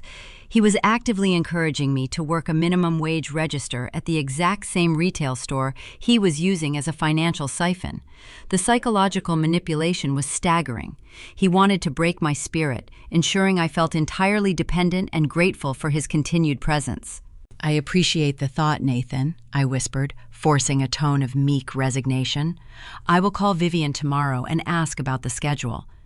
He took a long sip of his beer, his chest puffing out with unearned superiority. "Just do what you can," he replied smoothly. "I will handle the heavy financial lifting. I always do." He took his plate and walked into the living room to watch the evening news, leaving me alone in the kitchen. He felt so incredibly secure in his dominance. He thought he was the puppet master, orchestrating a flawless domestic takeover. He had no idea his strings had already been severed. 2 weeks drifted by in a tense, quiet stalemate. I continued to play my role, offering timid apologies and clipping grocery coupons while secretly monitoring the tracking software I had embedded in our digital network. Nathan continued his routine, funneling small, structured amounts of cash to Vivian's boutique, fueling her riverboat casino habits while maintaining his flawless facade. I waited patiently for him to realize the small cash infusions were no longer enough to plug the gaping holes in his mother's sinking ship. I knew the breaking point was approaching. The boutique was bleeding out, and the casino debts were compounding. He needed a massive injection of capital to sustain the illusion, and there was only one asset left for him to target. The silence of the house was shattered on a Tuesday afternoon. I was sitting in my private office reviewing a maritime compliance journal when my cell phone vibrated sharply against the desk. It was not a text message or a standard email. It was a silent, high-priority push notification from an elite property title monitoring service I had preemptively engaged the moment I discovered his drafted divorce petition. I picked up the phone. The screen displayed a stark, unyielding warning. A new financial instrument had just been formally recorded against the deed of the St. Charles Avenue property. I unlocked the device and authenticated my identity to access the secure portal. The detailed report loaded instantly. My breath caught in my throat as my eyes scanned the unchangeable digital ledger. A massive $250,000 home equity line of credit had been initiated and officially approved by a federally insured lending institution. The documentation clearly indicated that both spouses had appeared in person, presented valid identification, and signed the binding authorization. I stared at the screen, my heart hammering a relentless rhythm against my ribs. I had not stepped foot inside a bank. I had not presented my identification to any loan officer. I opened the attached PDF scan of the final signature page. There, resting on the bottom line, was a flawless forgery of my handwriting, and stamped right beside it, verifying the lie under penalty of perjury, was the unmistakable official seal belonging to Derek, the sleazy real estate broker from the patio. The domestic dispute had ended. My husband had just crossed the threshold into a severe federal felony. The psychological warfare settled into a quiet, suffocating rhythm over the next 14 days. I navigated the historic halls of our St. Charles Avenue home like an embedded spy operating deep behind enemy lines. I continued to play the role of the defeated, unemployed wife, sipping cheap coffee and leaving fictional job rejection emails open on the kitchen island. Nathan strutted through the corridors, radiating the unearned confidence of a man who believed his master plan was unfolding without a single hitch. He brought home dry cleaning, complained about his corporate logistics clients, and offered me tight, patronizing smiles. He thought he had successfully isolated me. He assumed my silence was a symptom of depression. He failed to comprehend that a predator does not make a sound while waiting for its prey to step onto the trap door. My vigilance paid off on a blistering Tuesday afternoon. The Louisiana heat was radiating off the pavement outside, blurring the silhouettes of the ancient oak trees. I sat in my darkened upstairs office, reviewing international maritime regulations to keep my analytical skills sharp. My personal cell phone rested face down on the mahogany desk. It did not ring. It did not emit a standard text message chime. It delivered a single, sustained, high-priority vibration. I had preemptively engaged an elite property title monitoring service the very morning I discovered the drafted divorce petition on his cloned hard drive. I knew his endgame involved extracting the equity from our home, but I needed an independent early warning system to catch the exact moment he made his move. I picked up the device and unlocked the screen. The notification banner glowed with a stark, undeniable warning. A new financial encumbrance had just been formally recorded against the deed of our marital estate. The air in my office felt suddenly thin. I set the phone down and turned my attention to my encrypted laptop.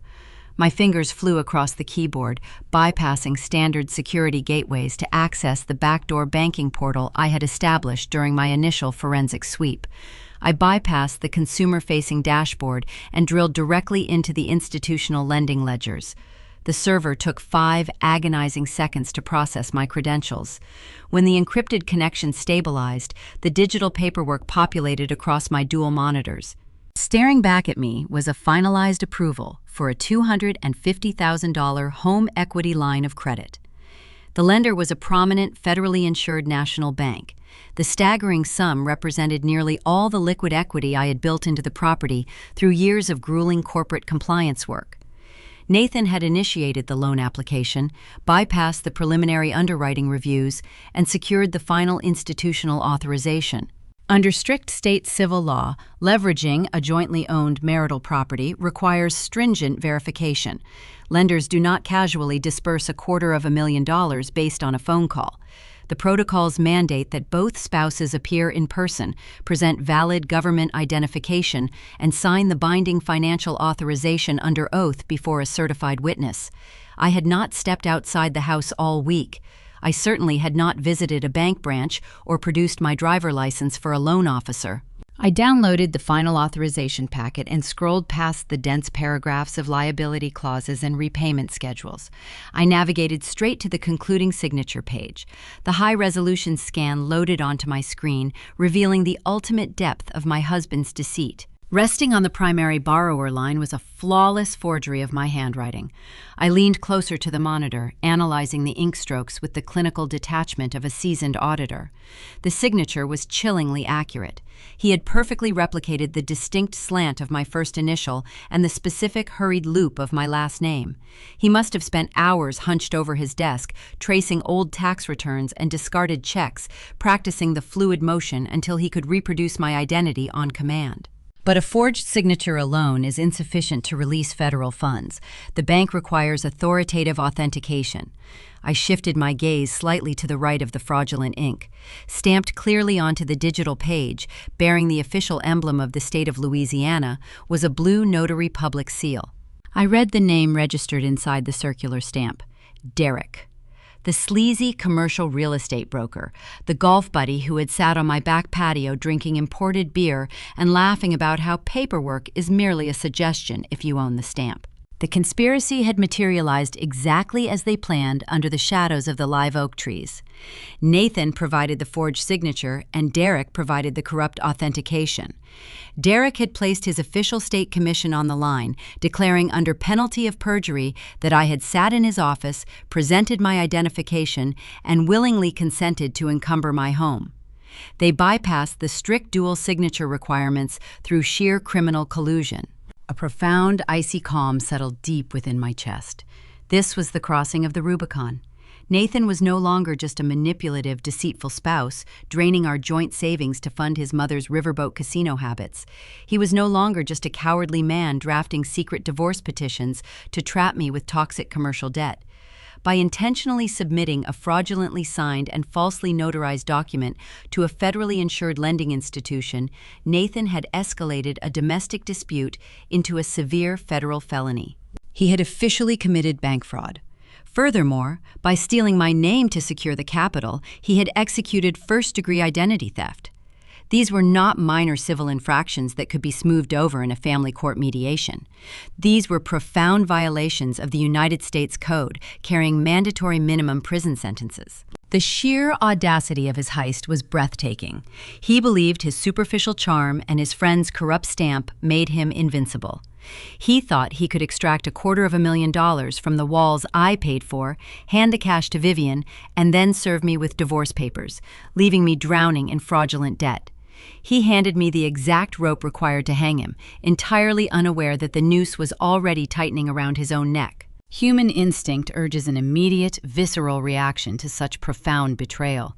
A typical victim would grab the phone, dial the bank fraud department, freeze the disbursement, and confront her husband in a tearful, screaming rage. She would demand answers, shatter dishes against the kitchen tile, and throw his tailored suits onto the front lawn. I did not do any of those things.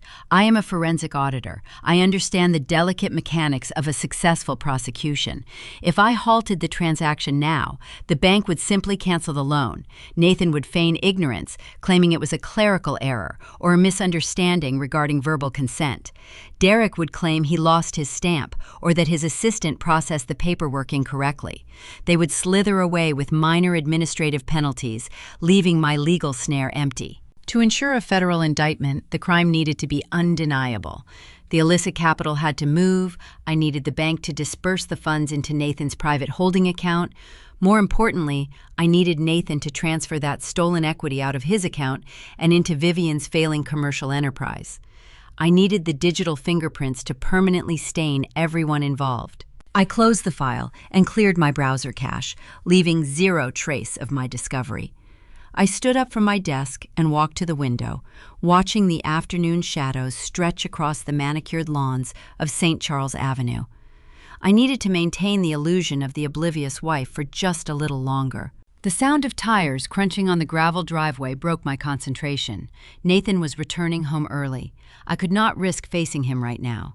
My eyes held the truth of his impending ruin, and any subtle shift in my demeanor might trigger his survival instincts. I needed a plausible excuse to isolate myself while the banking servers processed his fraudulent request. I walked swiftly into the master bedroom, drawing the heavy blackout curtains to plunge the room into near darkness.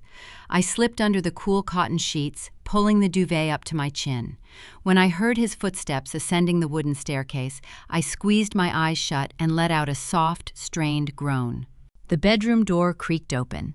The hallway light spilled across the carpet. "Courtney?" His voice drifted through the shadows, laced with a thin veneer of performative concern. "Are you all right here?" I kept my face half buried in the pillow. "A terrible migraine," I whispered, injecting a raspy, exhausted tone into my response. "The light is agonizing. I just need to sleep for a few hours. Please do not turn on the lamps." I heard him sigh, a quiet sound of immense relief. He did not want to deal with a sick wife, but an incapacitated spouse provided the perfect cover for his ongoing financial extraction. "Take some medication and rest," he murmured, stepping back into the hallway. "I will be down in my study catching up on some logistics contracts. Let me know if you need water." He pulled the door shut, plunging me back into the comforting dark. I waited until his footsteps faded down the corridor and the distant click of his study door confirmed he was secured in his own space. I slipped my encrypted laptop out from under the bed where I had stashed it moments prior. I opened the lid, the harsh glare of the screen illuminating my face in the pitch-black room. I reconnected to the backdoor banking portal, my eyes locking onto the transaction dashboard. The $250,000 disbursement was officially listed in the queue. The status icon blinked a steady, ominous yellow. Pending. He was sitting downstairs in his leather chair waiting for the exact same system to update. He thought he was watching his financial salvation arrive. I was watching the meticulous assembly of his federal prison sentence. The trap was baited, the paperwork was forged, and the players were all in position. Now, I just had to wait for the digital numbers to cross the threshold, transforming his domestic deceit into an inescapable, devastating reality. The glowing progress bar on my laptop screen reached the final edge of its digital track. The status indicator shifted from a blinking yellow pending notification to a solid, undeniable green completed sign. The $250,000 home equity line of credit had officially cleared the federal banking servers. I sat cross-legged on the mattress, the heavy duvet pushed aside, bathed in the stark blue light of the monitor.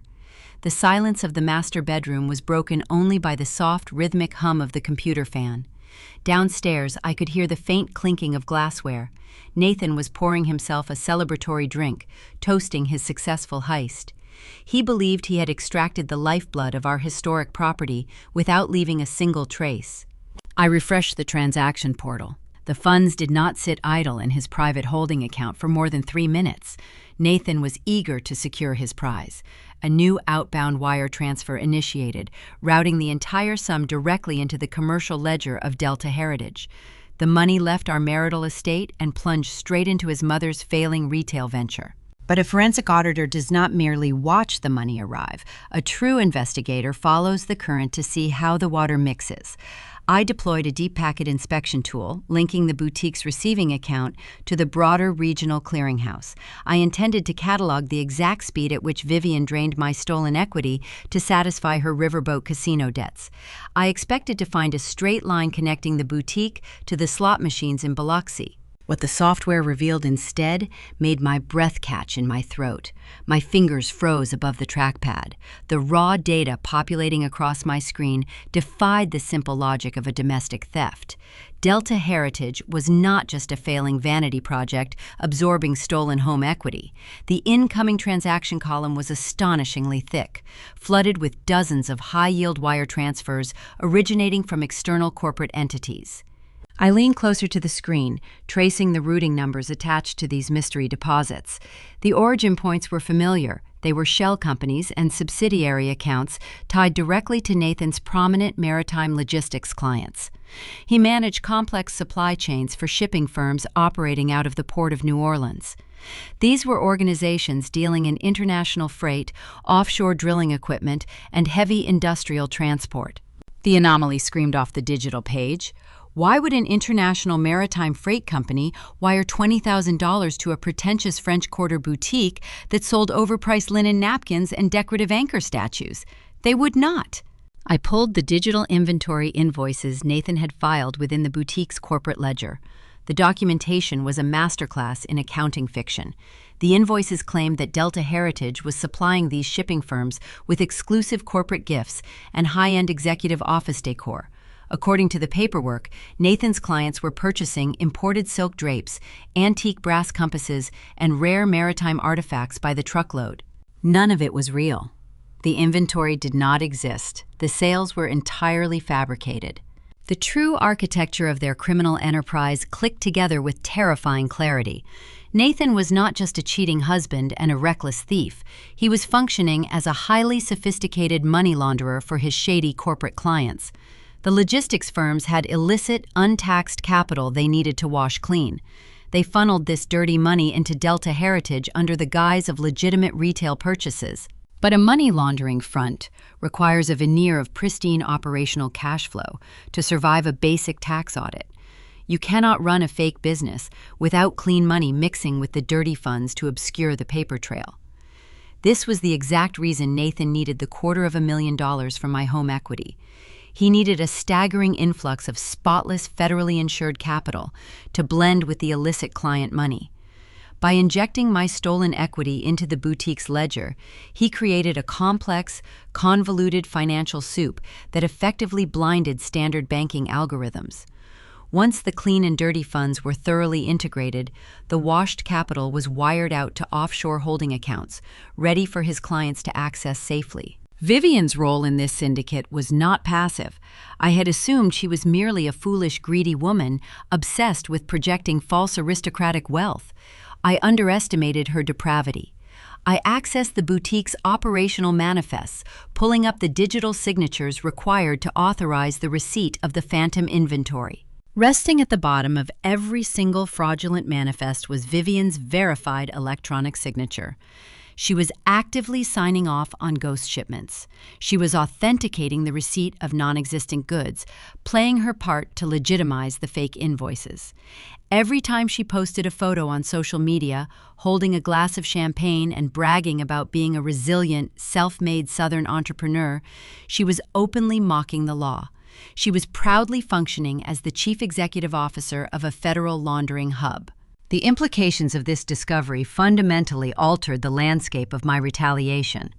A domestic forged loan involving a corrupt notary is a localized crime. It warrants a polite visit from a regional field agent and a standard state prosecution. But a multi-million-dollar international money laundering syndicate operating through a maritime logistics hub and a retail front, that specific breed of financial warfare triggers an entirely different tier of justice. That level of organized crime guarantees the immediate attention of the Internal Revenue Service Criminal Investigation Division. It summons priority task forces from the Federal Bureau of Investigation.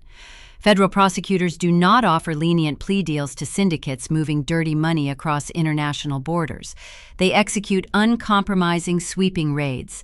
They seize every tangible asset, freeze every connected bank account, and hand down mandatory minimum sentences that span decades. I sat in the dark bedroom, the harsh glare of the monitors reflecting in my eyes.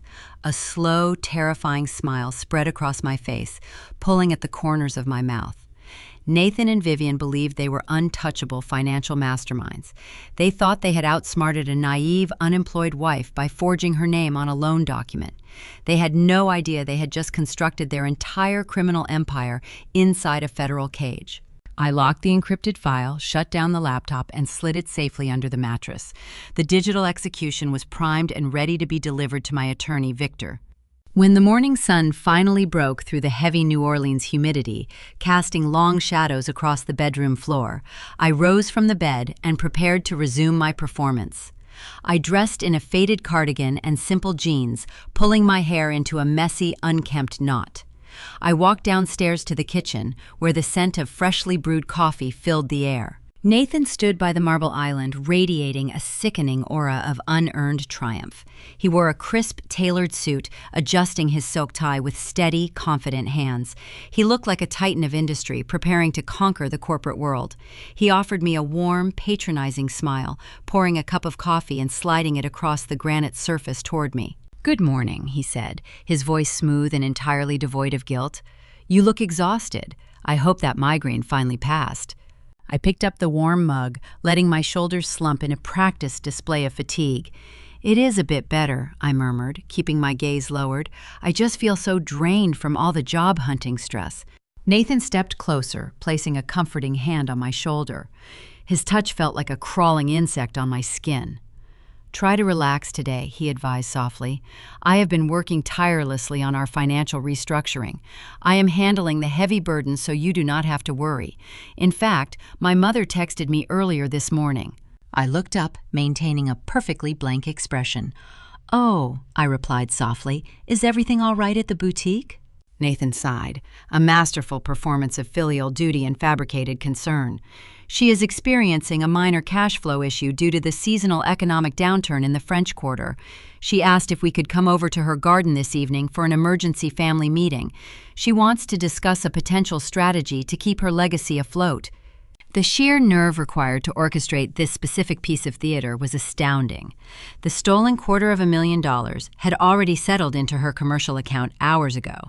They already possessed the money, yet they were staging a formal meeting to extort the exact funds they had already extracted. They wanted to play a psychological game, forcing me to sit and listen while Nathan pretended to be the selfless hero saving his mother's business. "Of course," I said, forcing a meek, understanding nod. "We should definitely go hear what she has to say. Family has to stick together during hard times." Nathan smiled, his eyes glinting with predatory satisfaction. He grabbed his leather briefcase and walked out the front door, oblivious to the fact that his fate was already sealed. The trap was locked, and they were eagerly marching toward the guillotine. The wrought iron gates of Vivian's Garden District estate swung open, welcoming us into a suffocatingly humid Thursday evening.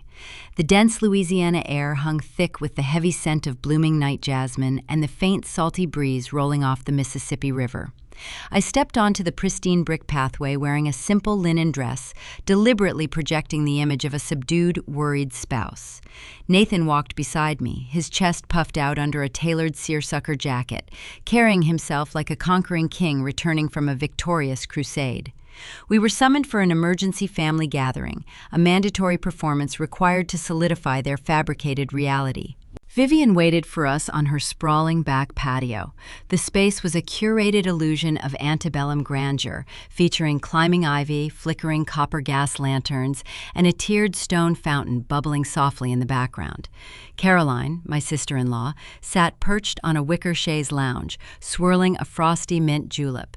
She wore a new diamond tennis bracelet, the precious stones catching the ambient lantern light.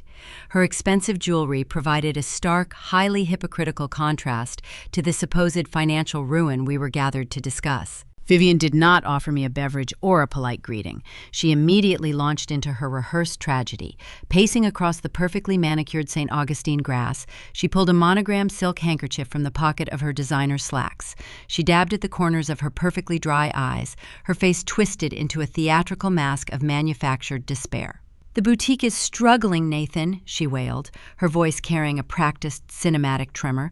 "The local economy in the French Quarter has shifted. Tourist foot traffic is down, and supply chain costs are suffocating my profit margins. Delta Heritage is on the brink of closure." She stopped pacing and turned to face her son, clutching her hands together near her collarbone in a desperate plea. "I need a bridge loan, darling, just enough to stabilize the inventory and carry us through this harsh season. If I do not secure $250,000 by the end of the week, the bank will seize the storefront. Our family legacy will be erased from Royal Street forever." The performance was nauseating.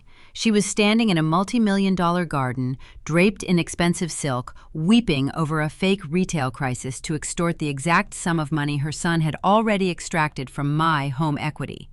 The funds were currently sitting in Nathan's private holding account, waiting for his final authorization to deploy. Yet, they insisted on staging this elaborate play. They needed the psychological victory. They needed to force me to sit in a patio chair and watch my husband play the affluent savior while I remained the silent, useless dependent.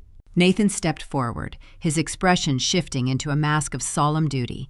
He reached out and placed his hands firmly on his mother's shoulders, projecting strength and limitless prosperity. "Do not cry, Mom," he murmured, his tone dripping with practiced empathy. "I will not let Delta Heritage go under. I will handle the deficit." He turned his head slowly, casting a heavy, condescending glance in my direction. His eyes swept over my quiet posture, lingering on my folded hands resting in my lap. "Things are incredibly tight right now," Nathan announced, making sure his words landed with precise, calculated cruelty. "Courtney has not been able to secure new employment, and sustaining our household on my single income has been a significant challenge. But family must always come first. I will dip into my personal investment reserves. I will shoulder this heavy financial burden so you do not lose your dream." Caroline raised her glass, offering a smug, self-satisfied smirk. "You are such a good son, Nathan. It takes real strength to carry everyone else's weight." She looked at me, her gaze filled with mocking pity. "Perhaps Courtney can volunteer to polish the display cases at the store. Free labor might offset her lack of a paycheck." I sat quietly in a cushioned patio chair, holding a tall glass of iced sweet tea.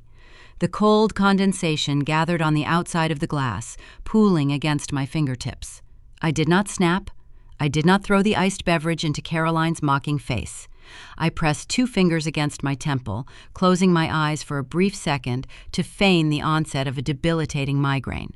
The subtle gesture served a dual purpose. It validated their perception of my frailty and provided a flawless excuse to avoid participating in their toxic dialogue.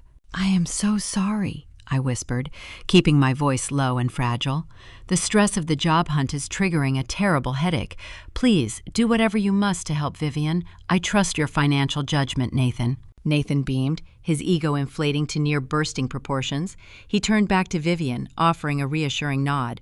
"I will wire the funds directly to the boutique's commercial ledger by tomorrow morning," he promised. "You will have the capital before the weekend begins." They were practically taking a victory lap right in front of me. Vivian breathed a loud, theatrical sigh of relief, thanking him profusely for his boundless generosity. Caroline clinked her glass against the wrought iron side table in a mocking salute. They believed they had successfully executed a flawless heist.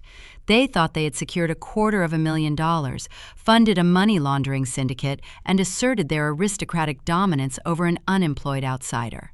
But I knew the severe legal truth resting beneath the surface of their celebration. A wire transfer initiated from Nathan's holding account to the commercial ledger of Delta Heritage was the final critical mechanism required to elevate their theft into a severe federal felony. If he simply handed her a physical cashier's check drawn from a local branch, the crime remained localized within state jurisdiction. But moving fraudulently obtained capital across digitized banking servers, passing through regional interstate clearinghouses, solidified the charge of wire fraud. The moment those funds moved electronically, the jurisdiction shifted from state civil courts directly to the Federal Bureau of Investigation. The evening humidity deepened as twilight approached, casting long, dark shadows across the manicured lawn. Vivian signaled her housekeeper, a quiet woman who emerged from the kitchen carrying a silver tray loaded with imported cheeses and artisanal crackers. Vivian offered the tray to Nathan, ignoring me entirely. They celebrated their impending wealth with the casual entitlement of royalty. Nathan took a piece of aged cheddar, chewing thoughtfully. "We will need to restructure the boutique's corporate filing," he advised his mother, leaning into his role as the brilliant financial architect. "I will handle the ledger entries from here on out. We must ensure the incoming capital is properly categorized as a director's loan. It protects the business from certain tax liabilities." I took another slow sip of my sweet tea. He was openly discussing the mechanics of integrating illicit capital into a legitimate retail front. He was planning the exact laundering routes right in front of me. He assumed my background in maritime compliance meant I possessed no understanding of retail tax structures or corporate banking regulations. His sheer arrogance was a blinding force, preventing him from seeing the quiet, observant predator sitting just 3 feet away. My fake migraine provided the perfect exit strategy. I placed my half-empty glass on the wrought iron table, the ice clinking softly against the sides. "I need to lie down," I murmured, standing up slowly and brushing an imaginary piece of lint from my linen dress. "The lantern light is becoming too harsh for my eyes." Nathan offered a dismissive wave, barely looking away from his mother and sister. "Go rest, Courtney. I will stay a while longer to finalize the routing numbers with Mom. We have a lot of accounting details to sort out." I walked away from the patio, leaving the 3 of them bathed in the soft, flickering glow of the gas lanterns, toasting their own fabricated brilliance. As I stepped through the grand foyer of the estate and out into the cooling night air, a genuine, serene smile spread across my face. The performance was finally over. Nathan had verbally promised to wire the funds by tomorrow morning. He was about to willingly push the button that would lock him inside a federal cage. I needed to get back to my private office, lock the heavy oak door, and prepare the digital snare. The final transaction was approaching, and I intended to capture every single byte of data the precise moment the money crossed the state lines. I returned to the historic St. Charles Avenue property long before Nathan finished his patio celebration. The oppressive humidity clung to my skin, but inside my chest, a profound chill took hold. I bypassed the main living areas and ascended the wooden staircase, retreating directly into my private office. I turned the brass lock on the heavy oak door, securing my perimeter against any sudden intrusion. The staged migraine provided the flawless alibi for my isolation. I drew the blackout curtains, sealing out the amber glow of the street lamps, and woke my encrypted workstation from its sleep mode. My dual monitors flared to life, casting a stark blue light across the mahogany desk. I opened the backdoor banking portal I had established weeks prior, bypassing the consumer dashboard to access the institutional routing ledgers. The interface displayed Nathan's private holding account, sitting at a stagnant, unimpressive balance. He had promised his mother the capital would be wired by Friday morning. Knowing his desperate need for maternal validation, I calculated he would initiate the transfer the second the lender released the home equity funds. A forensic auditor understands that intent is difficult to prosecute, but digital execution is undeniable. If Nathan had walked into a local branch and handed Vivian a paper check, the crime would remain bound by state jurisdiction. The local authorities might treat it as a complex civil dispute, but electronic fund transfers rely on interstate communication networks. By utilizing digitized banking servers to move fraudulently obtained capital, the theft transcends local boundaries. It triggers Title 18 of the United States Code. It becomes wire fraud. Furthermore, injecting those stolen funds into a commercial ledger, actively washing dirty corporate logistics money, instantly meets the federal criteria for money laundering. I sat in the glow of the screens, my hands resting perfectly still on the polished desk. The digital clock in the corner of the monitor ticked past midnight. The banking system initiated its automated nightly clearing process. The interface refreshed. A bold green string of text materialized at the top of the ledger. $250,000 dropped into Nathan's holding account. The lender had finalized the fraudulent home equity line of credit. He had successfully extracted the value of the walls I had financed. The money did not sit idle. Nathan was clearly awake in his downstairs study, monitoring the exact same portal. Less than 4 minutes after the deposit cleared, the balance plummeted. A new outbound transaction appeared in the queue. He was sending the entire $250,000 directly to the Delta Heritage commercial account. The destination routing number verified the recipient. I watched the progress bar inch across the screen. The status icon blinked a steady, cautious yellow, labeling the transfer as pending. My pulse maintained a slow, deliberate rhythm. The Interstate Clearinghouse was processing the data packet. The servers authenticated the origin and verified the destination. The yellow icon vanished. A solid, unyielding green checkmark replaced it. The status shifted to completed.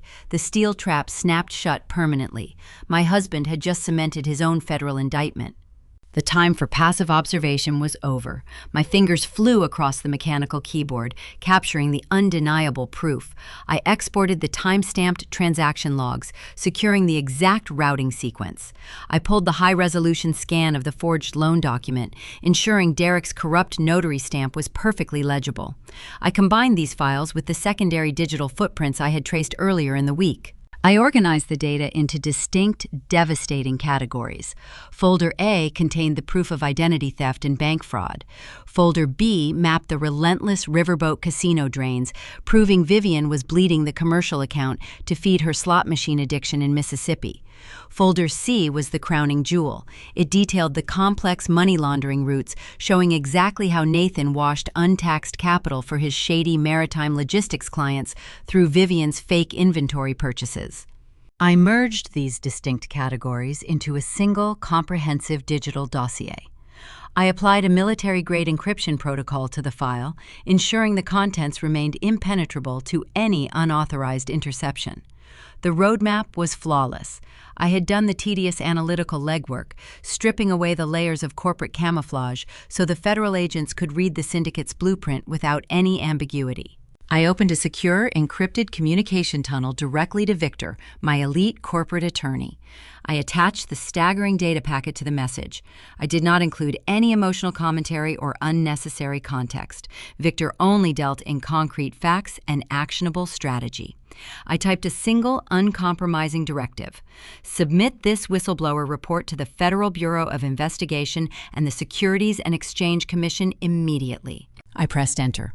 The progress bar flashed briefly as the encrypted tunnel delivered the payload to Victor's secure server. The machinery of Supreme Federal Justice was officially engaged. There was no reversing the trajectory. The government agencies would receive the dossier by dawn.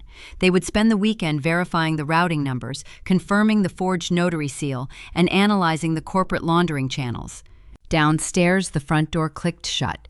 Nathan had returned from his mother's garden estate. I heard his footsteps ascending the wooden staircase, carrying the weight of a man who believed he had just conquered his financial demons. I quickly shut down the monitors, plunging the office back into total darkness, and slipped silently across the hall into the master bedroom. I pulled the duvet over my shoulders just as he entered the room. He did not turn on the overhead lights. He walked into the bathroom, the sound of running water filling the silence. When he emerged, he approached the edge of the bed. "You should feel relieved, Courtney," he whispered into the dark, his tone laced with unearned superiority. "I handled the capital requirements for my mother. Our household is secure. You can stop worrying about the budget and focus on getting yourself back on track." I kept my eyes closed, regulating my breathing to simulate deep sleep. He was taking a victory lap, proud of his successful heist. He thought he was a benevolent provider, shielding his weak, unemployed wife from the harsh realities of corporate finance. He had no idea his signature on that wire transfer had just triggered a federal dragnet.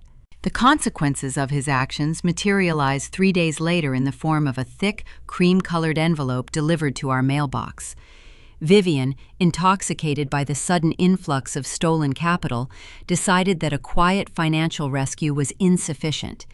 She needed to parade her fabricated success in front of the entire New Orleans elite. Nathan tossed the heavy envelope onto the kitchen island while I was pouring my morning coffee.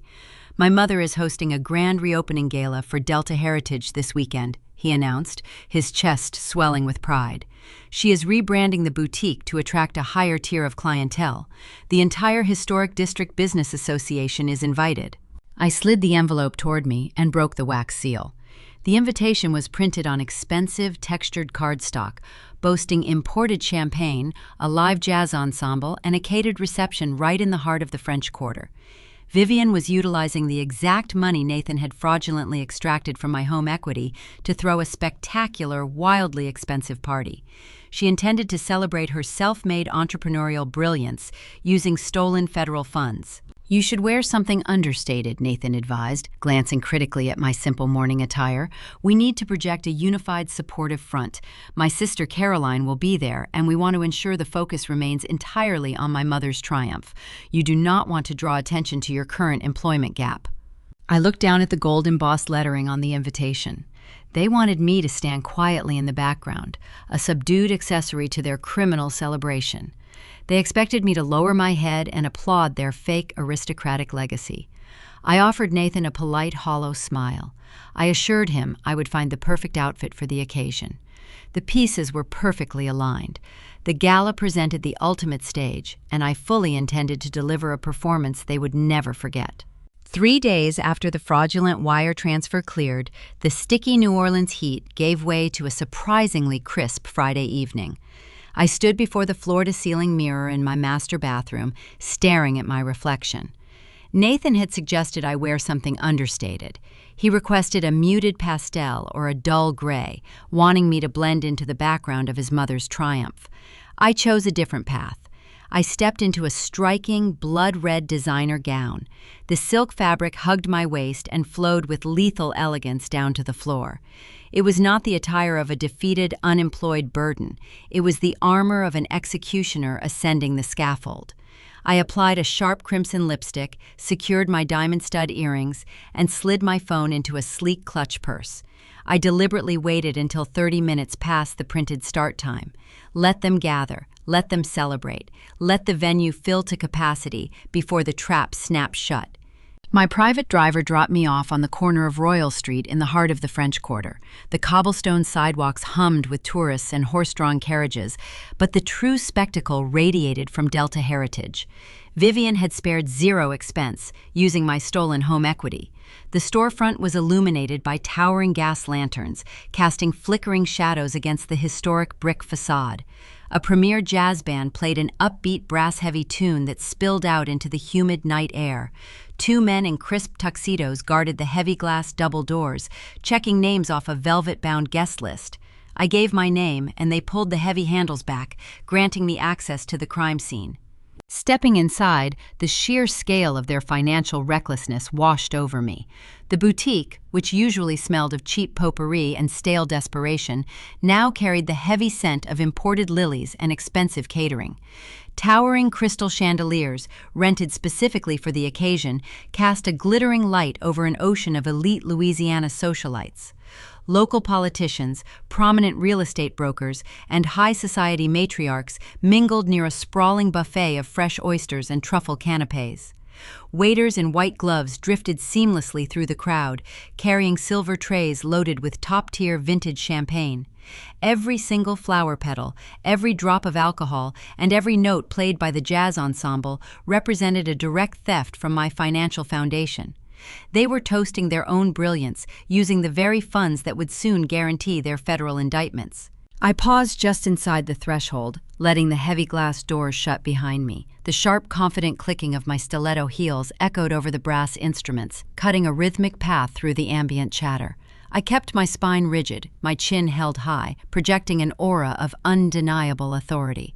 Across the sprawling room, Nathan stood near a display of antique maritime compasses. He held a glass of bourbon, holding court with a group of wealthy investors. He wore a bespoke tuxedo, laughing at a joke, playing the role of the affluent, benevolent son who had single-handedly saved his family legacy. He turned his head, sensing the shift in the room's energy, and his eyes locked onto mine. The smug, self-satisfied smile plastered across his face faltered in an instant. The blood drained from his cheeks, leaving a sickly pale hue beneath his golf course tan. He expected a meek, broken woman hiding in the corners, crippled by her recent job loss and grateful for his financial protection. Instead, he saw a vibrant, terrifyingly poised threat standing in the spotlight. He instinctively took a half step backward, his grip tightening on his crystal glass until his knuckles turned stark white. He did not recognize recognized the woman staring back at him, and that profound realization sent a visible tremor of panic through his chest. My gaze drifted past my paralyzed husband and landed on the true architects of this charade. Caroline stood near the catered buffet, laughing loudly with a group of her country club friends. She tossed her head back, the motion catching the light perfectly. Hanging from her earlobes were blinding new diamond teardrops, a luxurious acquisition undoubtedly financed by the illicit cash flow pumped into the boutique earlier that week. She noticed me, and her laughter abruptly died.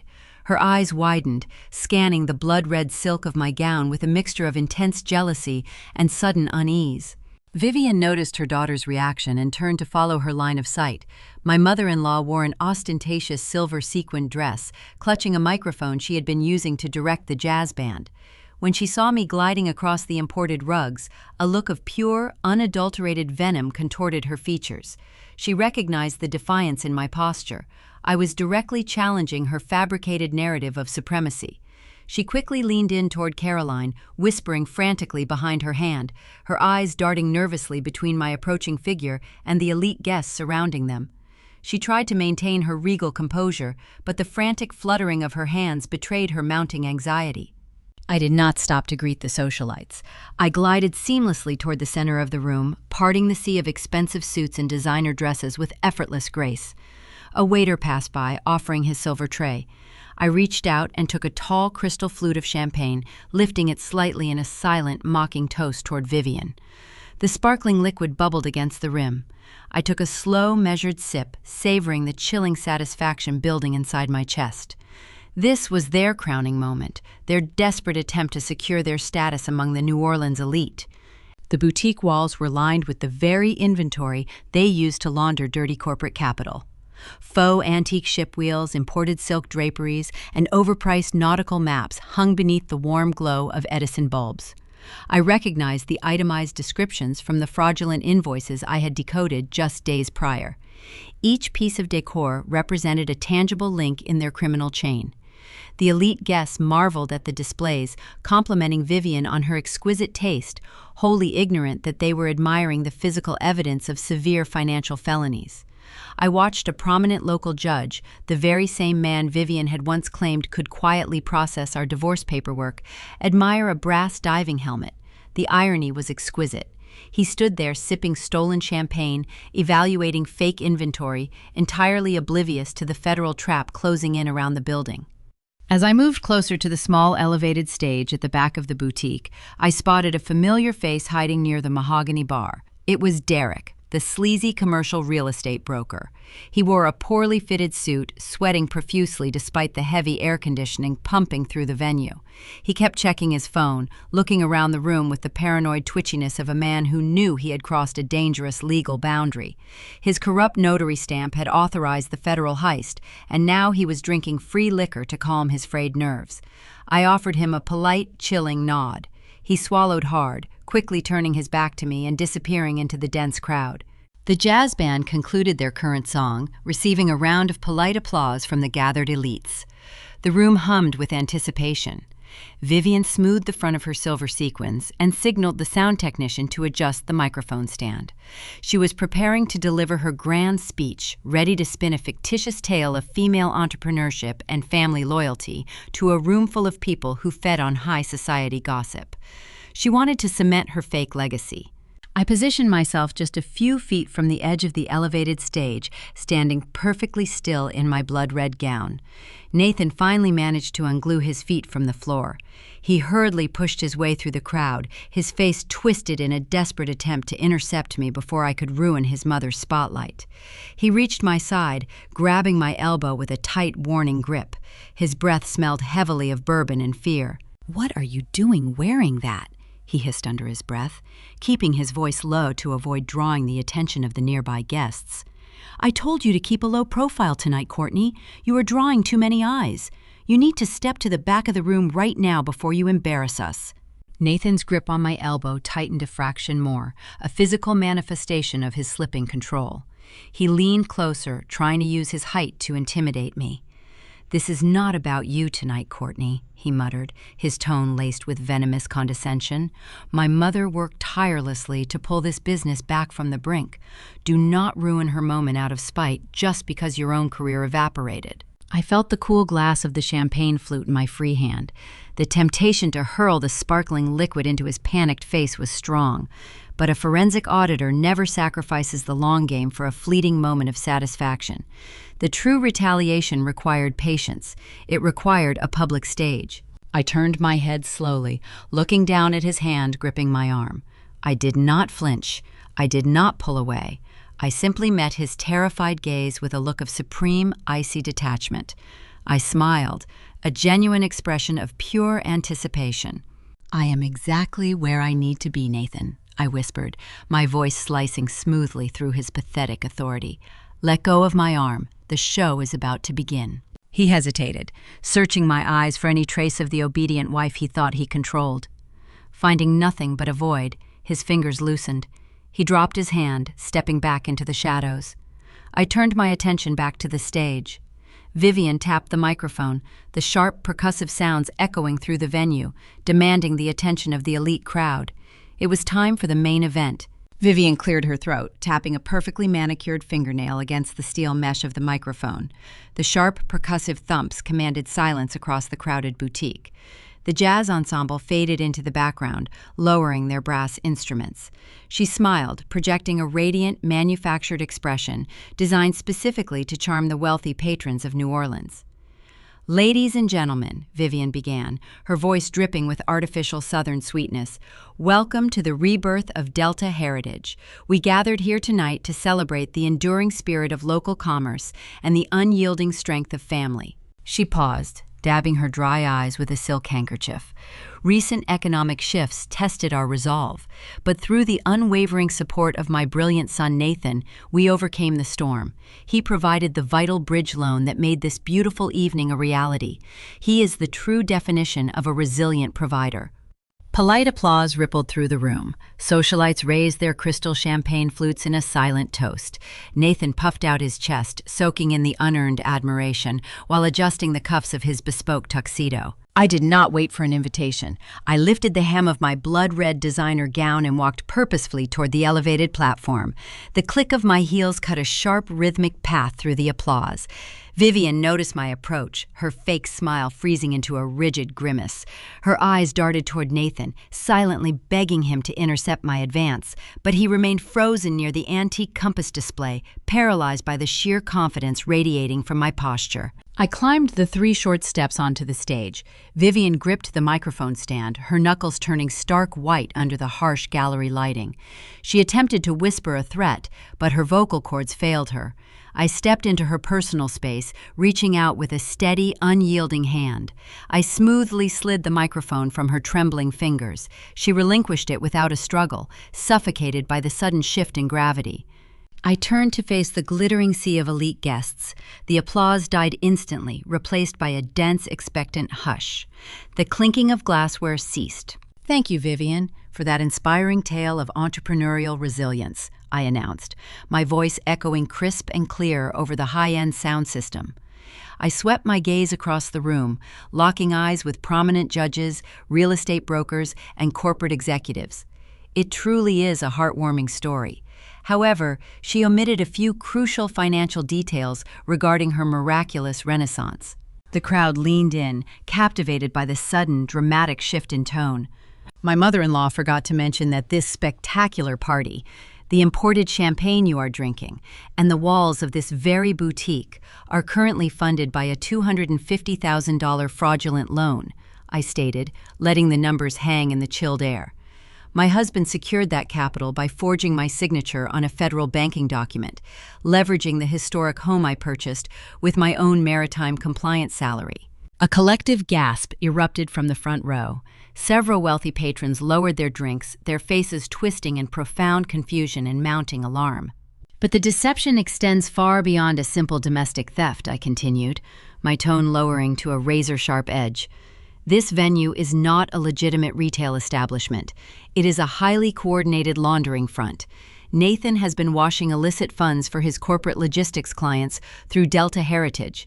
He routed dirty capital through inflated fake inventory purchases, mixing it with my stolen home equity to obscure the digital paper trail before transferring the funds to offshore accounts.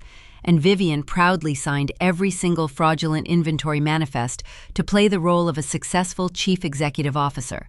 The silence in the room transformed into a suffocating vacuum. The elite guests realized they were standing inside an active crime scene, drinking liquor purchased with laundered money.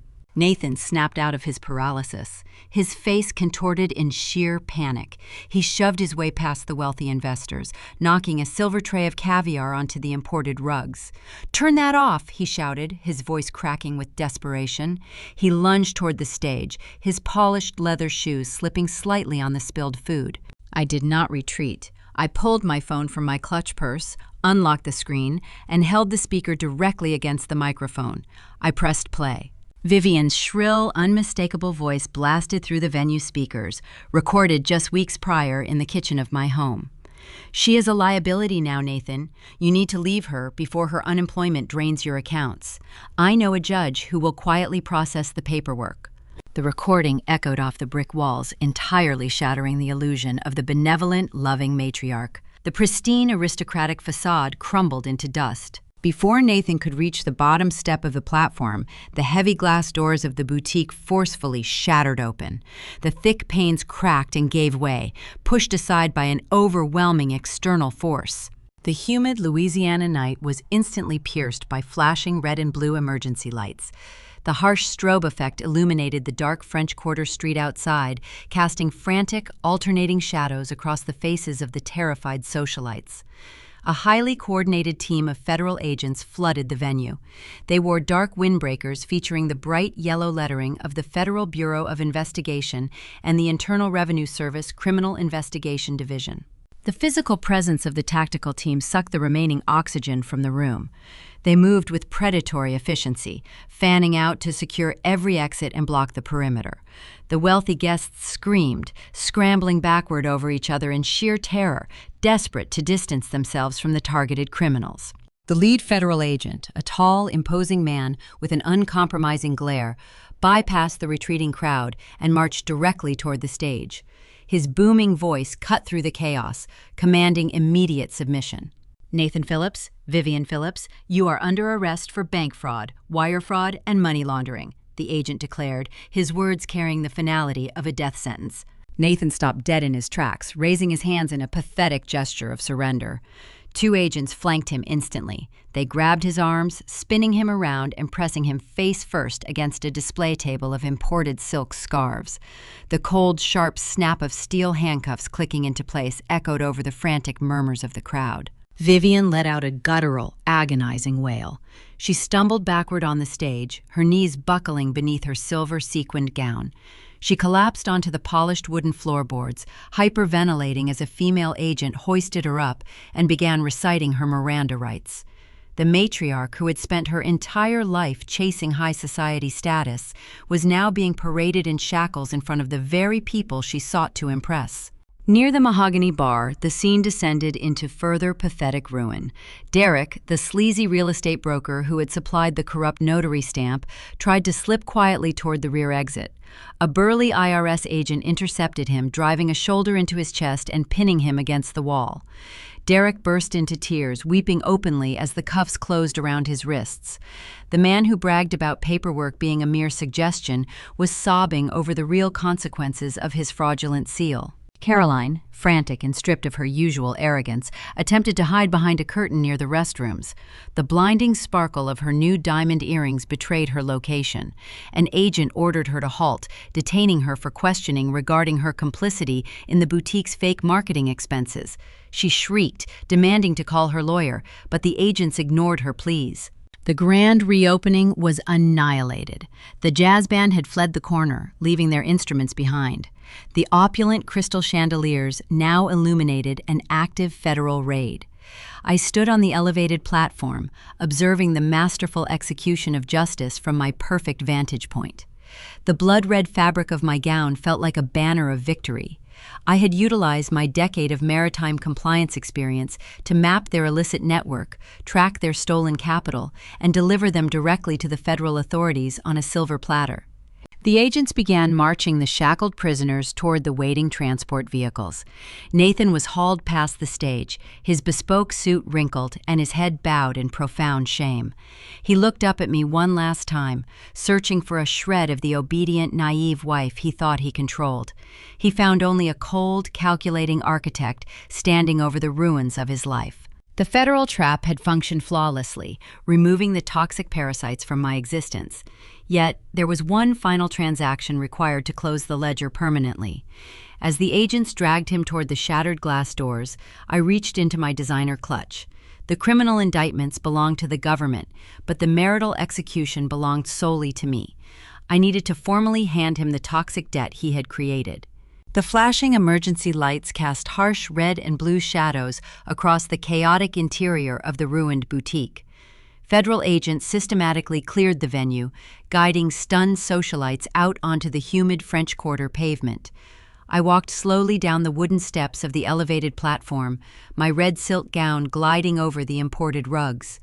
Nathan remained pinned against a display table of nautical compasses. His hands were bound securely behind his back in steel handcuffs. His bespoke tuxedo jacket bunched awkwardly around his shoulders. An agent stepped back to allow me a moment, keeping a watchful eye on the prisoner. Nathan lifted his head. The arrogant smirk that had defined his existence was entirely erased. Raw panic radiated from his wide, bloodshot eyes. Sweat beaded on his forehead, catching the glare of the police cruisers parked outside. "Courtney, please," he whispered, his voice cracking with a pathetic, hollow desperation. "You have to tell them it is a misunderstanding. I was just trying to keep the business afloat for my mother. I can fix the ledgers. We can hire a defense attorney and smooth this over. You know my heart. I am your husband." I stopped 2 feet away from him.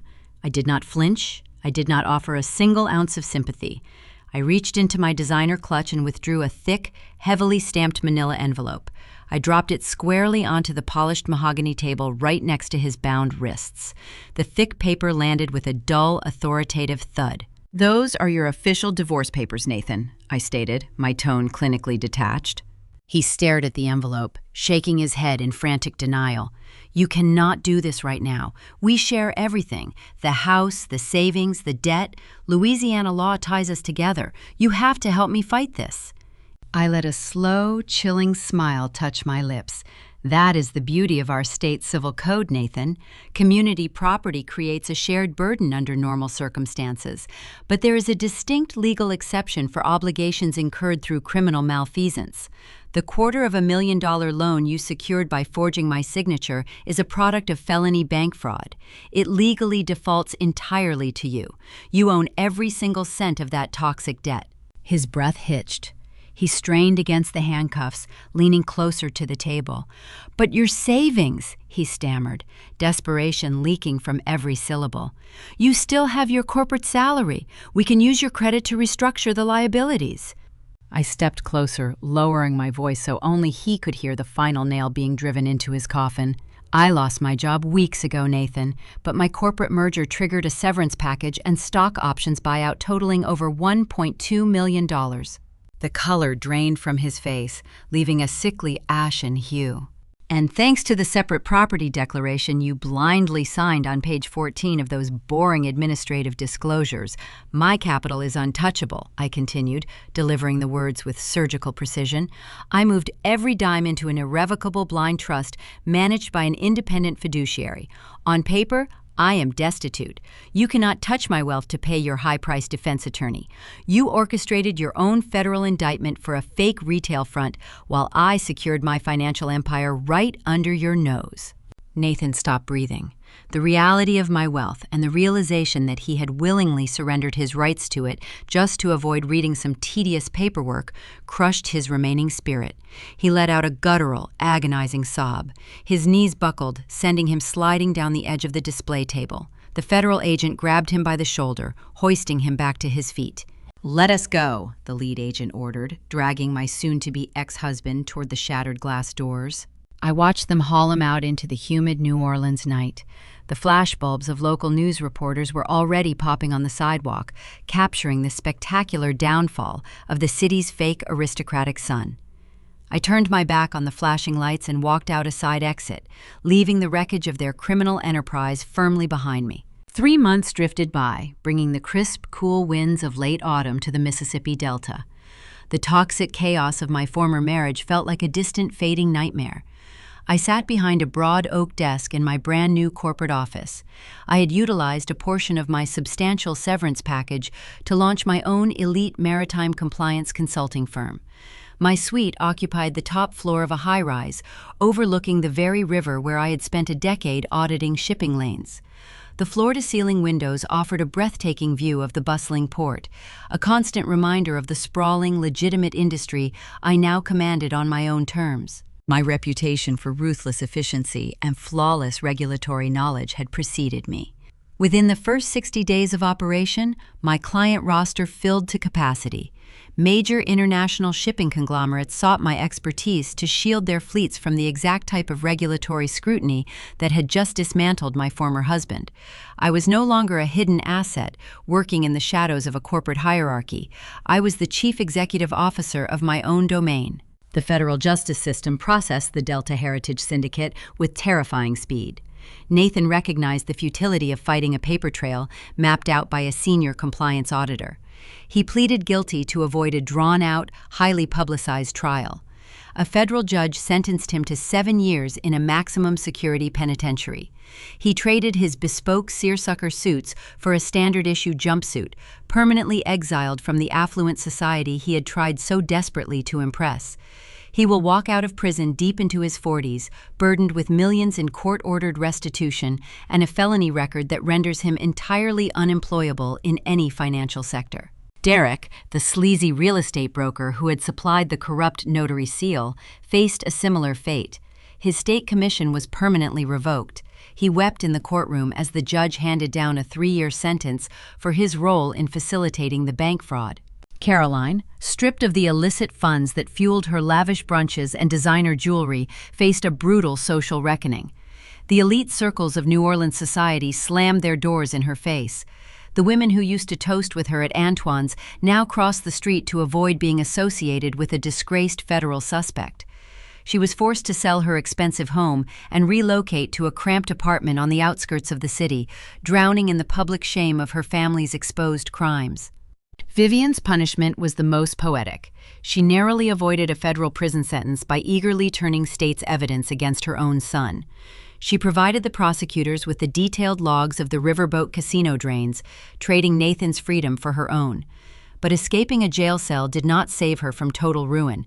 The government seized the Delta Heritage storefront, auctioning off the faux antique compasses and imported silk scarves to compensate the defrauded clients. The Internal Revenue Service liquidated her personal assets, draining her retirement accounts and seizing her garden estate to cover the money laundering penalties. The woman who had built her entire identity around projecting the illusion of a wealthy, self-made Southern matriarch was left with nothing. To survive, Vivian was forced to enter the manual labor force. The local rumor mill informed me that she secured a position as a minimum wage cashier at a discount maritime supply store near the industrial shipyards. She spends her days standing behind a metal register, ringing up waterproof boots and industrial sealant for the very blue-collar workers she used to mock, earning an hourly wage to slowly chip away at her insurmountable tax debts. I took a slow sip of my dark roast coffee, savoring the rich flavor and the quiet serenity of my secure office. My assistant knocked softly on the open door and stepped inside, placing the morning mail on the corner of my oak desk. I sifted through the stack of corporate invoices and maritime regulatory updates. Resting near the bottom of the pile was a flimsy, wrinkled envelope. The return address was a post office box linked to a cheap residential district in Baton Rouge. I picked up the envelope and sliced it open with a silver letter opener. I pulled out a single sheet of lined notebook paper covered in shaky, frantic handwriting. It was from Vivian. I read the first few lines, feeling a cold, clinical amusement wash over me. She bypassed any formal apology. Her words were a pathetic, rambling manifesto of self-pity. She complained about the grueling hours at the supply store and the persistent ache in her feet from standing on concrete floors. Then, halfway down the page, she revealed the true purpose of her correspondence.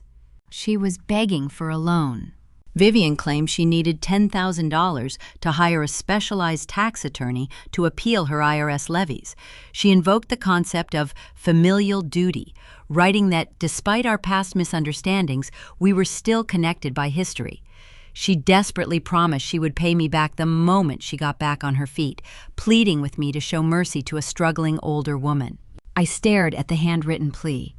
This was the same woman who had stood in my kitchen, swirling ice in her bourbon glass, demanding her son discard me because I was an unemployed liability. She had plotted my financial erasure without a second thought. Now, stripped of her fake aristocratic armor, she was holding out a tin cup, demanding charity from the very woman she had tried to destroy. I did not feel anger. I did not feel sorrow. I felt the profound, unyielding peace of a ledger permanently balanced. I did not bother reading the rest of the letter. I folded the lined paper precisely in half. I swiveled my ergonomic chair toward the heavy-duty mechanical shredder resting beside my filing cabinet. I fed the envelope and the letter directly into the feed slot.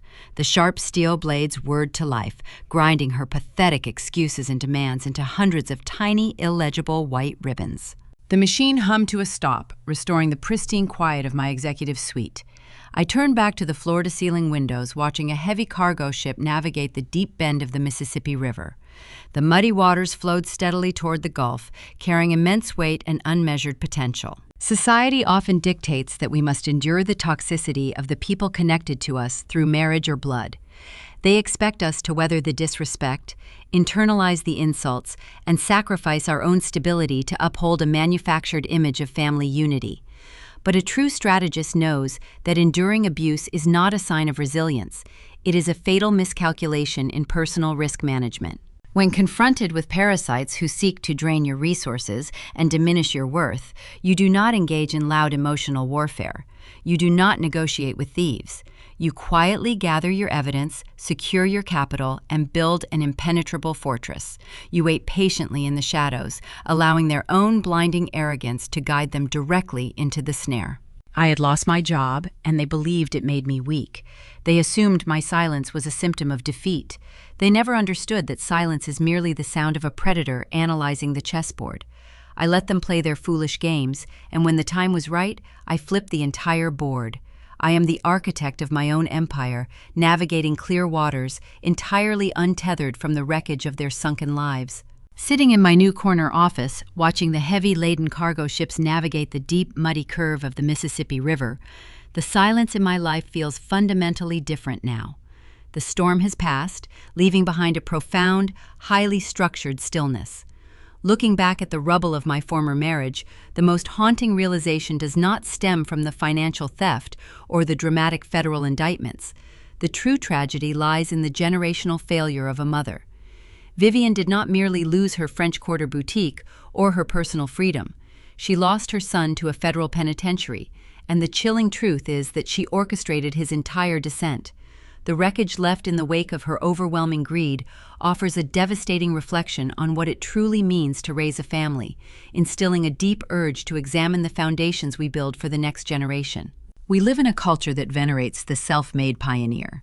American society idolizes the individual who builds an empire from the ground up, passing down prosperity and a strong work ethic to their children. But somewhere along the line, that beautiful dream can warp into a toxic, consuming entitlement. Vivian cultivated a counterfeit aristocracy for her children. She decorated their formative years with the shimmering illusion of Southern prestige, manicured gardens, imported crystal, and the expectation of unearned luxury. But she starved them of the fundamental values required to sustain a human soul. She taught Nathan that preserving appearances eclipsed the necessity of integrity. She instructed her daughter, Carolyn, that expensive pearls could adequately camouflage a hollow, uncultivated character. True family responsibility rests on a bedrock of unyielding honesty and emotional awareness. When we raise children, we are not simply curating a bloodline to reflect our own vanity. We are forging future partners, future neighbors, and future custodians of our society. A traditional family structure draws its enduring strength not from rigid entitlement or the projection of wealth, but from a profound commitment to fairness and mutual respect. Parents bear the heavy burden of cultivating a child's ability to recognize the inherent humanity in others. Vivian failed this basic assignment. She viewed me, and presumably everyone outside her immediate DNA, as a utility, a resource existing solely to be drained. Because she never taught Nathan to value emotional intelligence or genuine empathy, he grew into a man who could smile over a dinner table, offering grocery store flowers, while silently siphoning his wife's hard-earned security. He lacked the basic emotional vocabulary to understand partnership, viewing marriage merely as a strategic financial acquisition.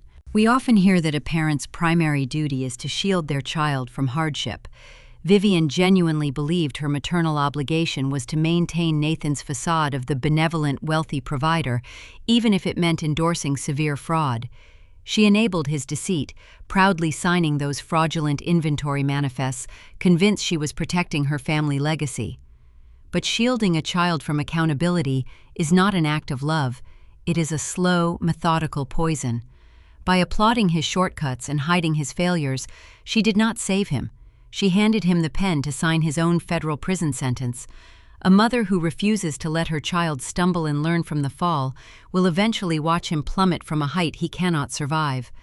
The most agonizing failure of her life was standing in that boutique, watching the steel handcuffs click around her son's wrists, knowing her own twisted parenting philosophy had secured the locks. Raising a child requires the courage to enforce consequences. It demands the strength to look a teenager or a young adult in the eye and say, no, allowing them to feel the sting of disappointment so they might learn the value of resilience. The Mississippi Delta thrives because the wetlands absorb the floods, filtering the impurities and bracing the shoreline against the inevitable hurricanes. A child's moral development requires the exact same filtration system. They must face the friction of reality to develop a strong ethical spine. By removing all friction, Vivian created a fragile, arrogant man who shattered the moment he encountered an opponent he could not manipulate. Stories like this hold a mirror up to our own domestic lives, forcing us to examine the values we tolerate and the legacies we quietly pass down to our children. If this journey of reclaiming peace and untangling generational toxicity resonates with your own experiences, I invite you to share your thoughts in the comments below. Please hit the like button and subscribe to Sarah Told Stories for more narratives that explore the complex, often hidden dynamics of family and personal empowerment. We build our strength by sharing our truths. Society relentlessly conditions us to believe that blood is an unbreakable covenant. The conventional wisdom preaches that family is the ultimate sanctuary, a safe harbor where loyalty must remain unconditional. We are taught to forgive the unforgivable, to mend the broken fences, and to keep the peace at the holiday table, regardless of the personal cost to our own mental or financial well-being. We are told that a mother's love means endless sacrifice, and a child's duty is endless reverence. But true peace requires confronting a deeply uncomfortable paradox. Blood does not guarantee allegiance. Often, it merely provides a convenient, socially acceptable disguise for a parasite. We raise children hoping they become our greatest legacy, yet we forget that our truest legacy is the boundary we draw when they lose their way. The uncompromising refusal to be consumed by your own family is not an act of betrayal. It is the highest form of moral clarity. Sometimes, the most loving thing you can do for a toxic family member is to let them face the devastating consequences of their own actions. Shielding a predator only breeds a monster. Breaking the family bond, walking away from the toxic lineage, and refusing to fund the delusion is sometimes the only way to honor your own humanity. As you look at the reflections in your own life, ask yourself a difficult question. Are you nurturing a sanctuary, or are you quietly funding your own cage?